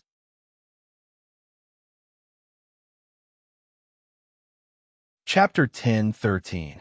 Blacklist. In the present realm, it was the infamous bounty in hell. It was started by the followers of the Pied Piper and the jesters of the abyss who were spread all over hell. It was similar to the wanted list of the Astronomy Association, so it was often used by all kinds of strange characters as a standard for comparison. The people who were recorded on the list were usually people who had a large bounty on them after offending various forces in hell. For example, Chuhai, and Chuhai. After all, there was only one natural enemy who liked to go to hell for no reason, and it was the most annoying natural enemy. Of course, as an authoritative bounty list in hell, its function was definitely not just to change the ranking in real time and make a record. It was also an authoritative relic. Through the connection of countless blacklists, it formed a web of authority that covered hell. It should be the jesters of the abyss who started the bounty through their own blacklists. Gregory said with understanding. That list has the authority of the Pied Piper. As long as you are in hell, the list will react. You should be under the insight command by the 6 jesters of the abyss. The aggro needle will lock onto your position, and you won't be able to hide for 3 days. Then what should we do? Huaishur sighed and looked at the dark clouds in the sky that were getting bigger and bigger. He took out Lord of the Flies and pulled the bolt. After thinking about it, we can only fight with them. Wait, damn. Slow down, slow down. Gregory rushed forward and pressed the muzzle down. Why are you in such a hurry? Aren't you great seeming? Give me an afterimage first, the best one. Hurry up. Huaishur didn't understand, but he still did as he was told. Soon, a silhouette like him appeared in the shadow and stood in front of Gregory, lifelike. Huaishur, the old alchemist suddenly asked. Huaishur and the afterimage asked in confusion. The double voice spread. What is it? As soon as he finished speaking, a clear sound was heard. Gregory bent his fingers, and Huaishur felt his body lighten, while his shadow suddenly sank. His originally sluggish appearance suddenly became agile, as if he was another Huaishur in high spirits. A portion of Huaishur's origin substance was transferred to his own afterimage. It was as if he had been given life. This feels pretty good. Huaishur stretched his neck and looked around. His body quickly showed signs of solidification and distortion. Not bad. Living in hell is really pa. The old alchemist snapped his fingers, and Huaishur's afterimage instantly shrank, turning into a palm-sized statue of a dog's head that fell from the air. Gregory looked at him for a moment, then looked to Huaishur with a look that said, I knew you weren't human. To be honest, this is the first time I've seen something so grotesque after the mutation. Even though he was complaining, his hands didn't stop moving. He pushed open the door and quickly drew out a strange-looking sacrificial ritual on the ground, then placed the statue on top of it. He clapped his hands. A white light flashed, and the statue disappeared without a trace. The dark clouds in the sky also disappeared instantly. Huaishur, however, heard an illusory chewing sound. His hair stood on end. What's going on? Huaishur asked. It's nothing. I just performed a simple sacrificial ritual and threw your substitute into the blessed land. Gregory clapped his hands calmly. When they opened the door and realized that they're in the stomach, they should be temporarily free. Huaishur was dumbfounded. For a moment, he didn't know if he should be furious or grateful. This method of redirecting trouble to someone else was too strange. Also, didn't you feed my origin substance and shadow to the ranch master just now? How could you be so immoral? But there really wasn't a better method in a hurry, so he could only do this. Other than Beelzebub, who didn't get a chance to go on stage and was still cursing, everyone else was very satisfied. So, we're free from trouble? Huaishur asked. That depends on how much they hate you, Gregory replied. Even though the Insight Command has a 10-day buffer, he can invite another 6 people to give you another one in 3 days. You should be prepared. Substitutes aren't as effective once you're on guard. Next time, they can also teleport. He paused and glanced at Huaishur, who was even more hellish than a hellish creature, and swallowed the word curse back into his stomach. Unless a few rulers who were proficient in curses personally cast them, most curses would become nourishment in this guy's mouth. Even so, offending the Abyss Jester was still a headache. Those bastards are very difficult to deal with. Offending one is the same as offending a group of them, especially since they like to fight on stage themselves and also like to shake. He paused again, but didn't say the word people. He had nothing to say. He only looked at Huaishur strangely. What kind of mutant was this? Why did it feel more and more like this guy was the same as the one in front of him? What's wrong? A certain someone, who didn't know how annoying he was, ate the melon seeds he stole from the old alchemist and said excitedly, Why are you only talking halfway? Continue. Not only did he eat them himself, but he also ate them to feed the little white mouse that came out of his pocket. In the blink of an eye, 1/2 kilogram was almost gone. Not to mention the Abyss Jester, even Gregory wanted to kill him. He had only brought 5 kilograms of melon seeds, and it wasn't enough even if he ate them sparingly. In the end, with Huaishir taking the lead. Half of them were instantly eaten for free. He was furious. The main thing was this guy didn't understand the seriousness of the situation at all. An existence like the Abyss Jester was never used to fight alone.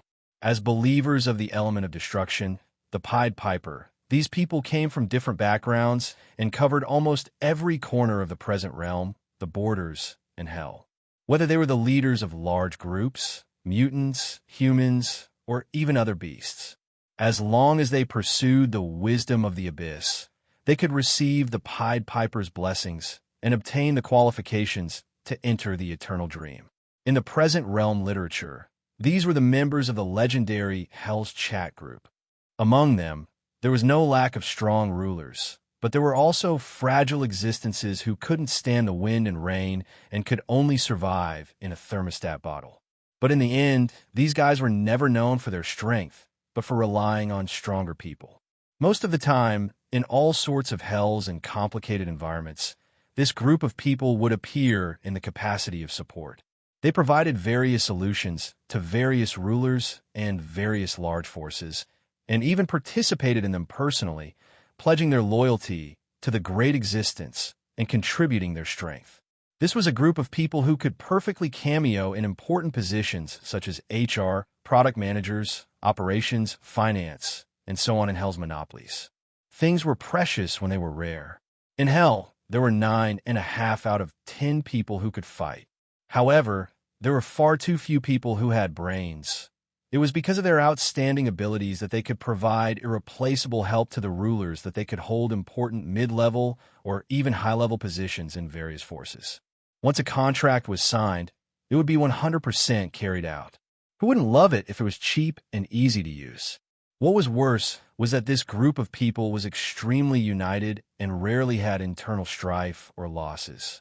Other than a small number of times where they were enemies due to the forces they belonged to, most of the time, they worked together for mutual benefit. This was a large network of power that covered the entire Abyss. Offending one of them was offending all of them. All creatures on the blacklist would receive the hostility of all the Abyss ministers, along with the forces behind them. After a long time, even the rulers began to issue rewards through the list. Of course, if you were as strong as Chu Hai, you naturally wouldn't care. Occasionally, when you were unhappy, you could even call 2 Abyss ministers to kowtow to you for fun. Other than hiding in bed and biting handkerchiefs and stabbing little people, they had no other choice. But Huaishir looked at his own dog-hearted and dog-faced appearance and felt that he didn't deserve such treatment. Didn't I just go to Helios? Why? Huaishir was angry. Even the invitation was sent to me by them. How can I be on the blacklist just because I went there to study? Raymond sneered at the side, too lazy to speak. Blacklist? After Forster finished eating sunflower seeds, he slapped his head. Last month, I bought a dungeon in the collection of sins. As he spoke, he took out a scroll from his pocket and opened it expectantly. Wait for me to see. What the F***CK? Why is your ranking so high? The chief engineer was shocked speechless. In a vast list, it only took an instant to search for Huaishir.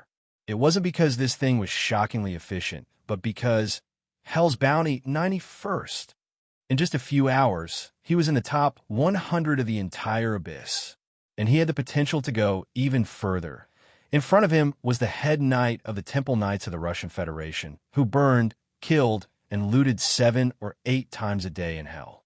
Behind him was the traitor crown wearer who stole the Stormhorn from the Thunder Pirates. Most of the Tier 5s were ranked in the top 1 or 200, and in the top 100, only Huaishir was a Tier 3, and he was the only one who had a bounty of at least 80 hells on his head. Even if the bounty alone wasn't a lot, when stacked together, it was a frightening amount. He could be called a rising star in the crowdfunding world. From the blessed lands to the desolate kingdoms, from the borders to the infernal realm. As long as he obtained Huaishir's head, he would be able to exchange it for an endless supply of origin crystals and treasures in at least 20 different infernal realms. Even the Purgatory Workshop owners alone contributed half of the bounty. Looking carefully, there were also the Hell Music Association and the Cooking Demon Competition Committee. Both sides had offered 2 bounties, asking to capture him alive. If they caught him, they could deliver him to them. The price was negotiable. It was equivalent to providing a little protection that was better than nothing. But Huaisher felt that they just wanted to lock him up, put some spices and curses, and wait for him to solidify, to join their happy family in hell. It could only be said that the reason behind it was chilling. No one wanted him to have a good life. Why was he targeted as soon as he went out? Why don't we split up and go back to the ivory tower first? Huaisher looked up and sighed. I don't want to do this anymore.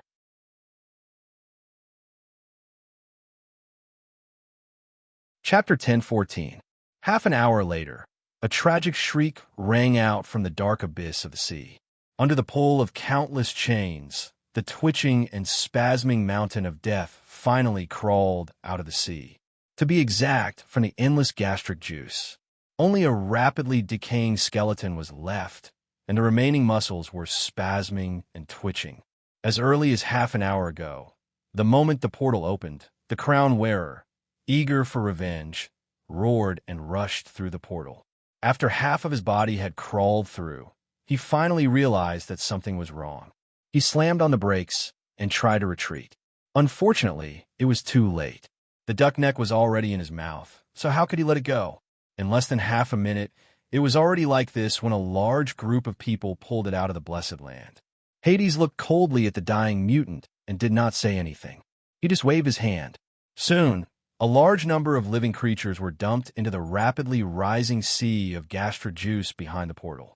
The rancher was a generous and tolerant god, and he did not care about the offense of the jesters at the table.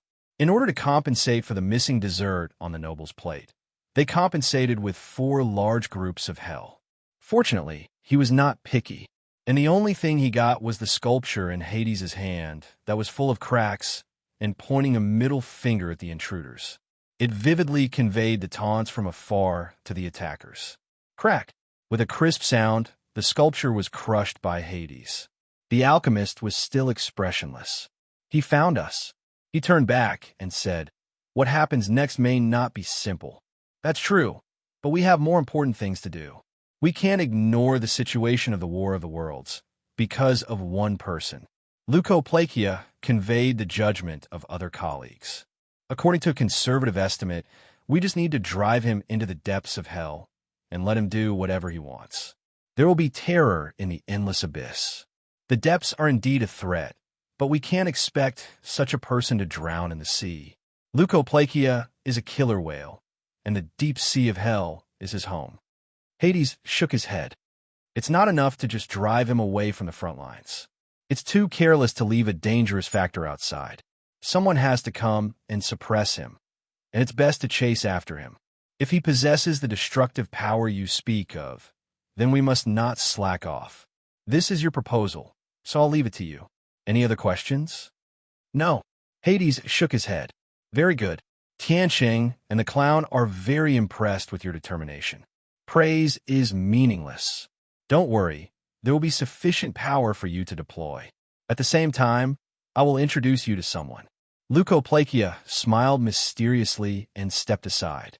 In the endless wasteland, the ferocious mechanical beast slowly walked out with the high temperature of the furnace.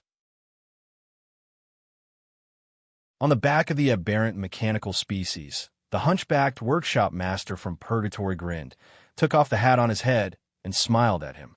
It seems that we now have a common enemy, Mr. Hades. Perhaps, Hades asked. Then what can you bring me? First, I'll present you with an insignificant gift. The workshop master laughed hoarsely and took out a bright red rose from his bosom. The rose's petals still seemed to be stained with dew, but the enchanting flower and its barbed stem shone with a metallic glow. Soon, as he closed his fingers, the rose was crushed. The sharp barbs pierced into the workshop master's fingers, but juice mixed with blood and the fragrance of the flower flowed out from the gaps between his fingers. Drops of sweet rain fell on the remains of the mountain of withering. The mountain-like skeleton began to tremble violently. A painful roar burst out from the remaining head. It was filled with fear and despair. Blazing flames gushed out from its eyes, mouth, and nose, while spots of metallic light quickly sprouted from its limbs, quickly mending the damaged flesh. Steam, flames, and even pitch-black engine oil gushed out from the steel-like flesh. Lava-like blood flowed in the oil pipe-like blood vessels, and the corroded organs were reborn in a twisted mechanical manner. In the end, the hideous mountain of iron light wailed and crawled in front of Hades. On the face covered in heavy armor, only eternal resentment and anger burned in the 6 steel pupils. The reflection in the pupils revealed Hades's cold smile. Depth 13. Sweet rain paradise in the storm filled with pungent poisonous gas. The overwhelming acid rain covered everything. The rainwater flowed and gathered into a river, surging and surging. The corroded and fragile sandstone kept collapsing and falling into the acid, white smoke rising. Under the steel canopy that covered hundreds of meters, Huaishur was holding his chin and looking at the wet stones under his feet at the holes that had just been drilled out. He was waiting for the seeds to germinate. The pots and pans next to him were already set up, waiting for the vegetables to be planted. After such a long time, Huaishur's Hell Survival Guide had reached its 4th edition, and the new and improved seeds had been jointly launched by Mount Tai. It was said that the sales had exploded among the Hell's Blazers, and even the Federal Bureau of Investigation had purchased some of the seeds and supplied them to their subordinate departments. It was said that the ascendants of Mount Tai were no longer satisfied with the level of harvest after planting it, and the next development goal of the next edition was to find a place to plant it, and quickly advance to 4 dishes and 1 soup. It can only be said that these guys were a little too passionate about farming. A few minutes later, a continuous crackling sound could be heard from beneath their feet. The germinating seeds were rapidly growing as they absorbed the acid and the precipitate of hell. They had entered the predetermined stage of mutation. After rapidly growing roots that were tens of meters long, the flower buds that were constantly trying to bite people began to swell. In the end, they became several crops that resembled corn. The abyss sediment was all concentrated on the leaves outside, and the inside was the edible part. After being processed by Huaishur, the remaining toxicity and residue were removed. Although the taste was still delicious, at least there was something to eat in hell. In fact, Huaishur could make something better, but no one dared to eat the glowing stuff, so he could only regretfully give up. After a simple meal, no one let down their guard.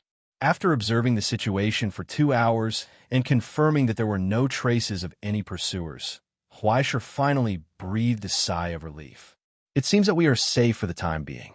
Everyone can rest for a few hours. As for the sentry post, Raymond and Mr. Forster will take over. Mr. Gregory will rest, and Professor Anton and I will check the condition of the car.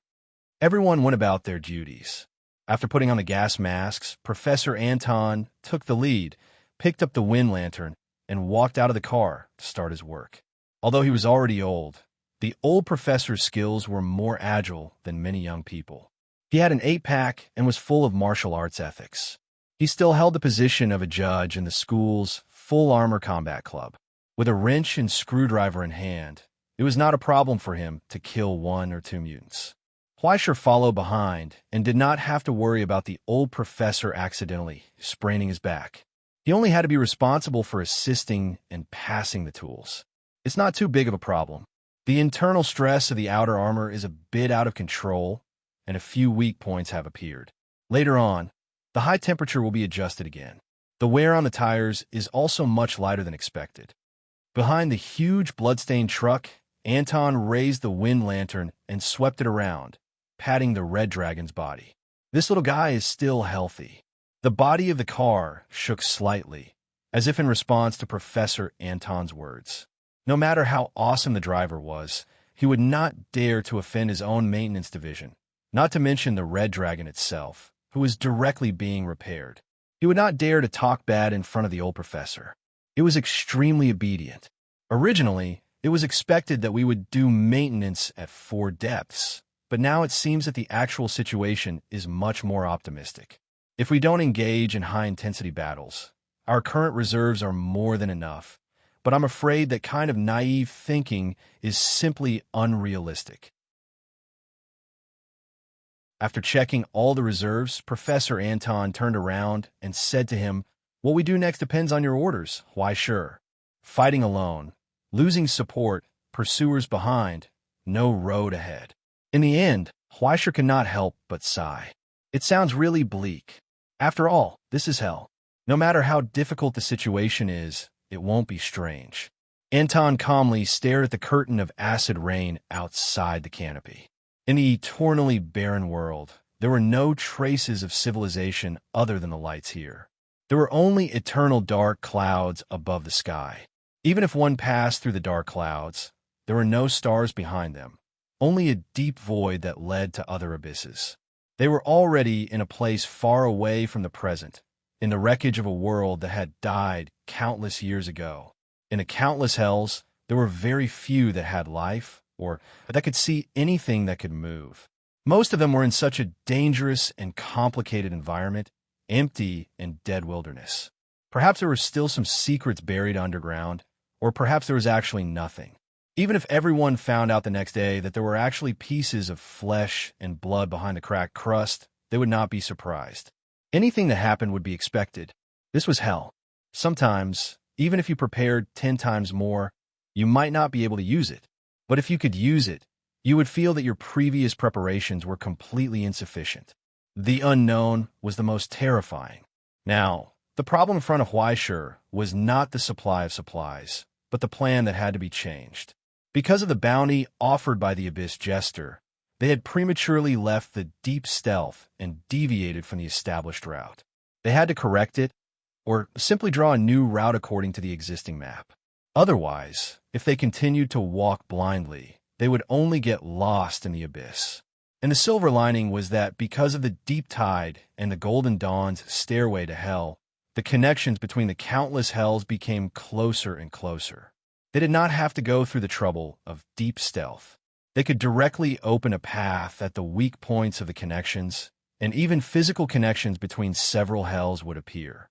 And that was the problem.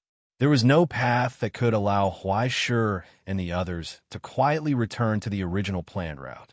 Around this area of hell known as the Rain Paradise, the deeper they went, they were close to the front lines of the War of the Worlds, and, at the same time, it was the most dangerous place.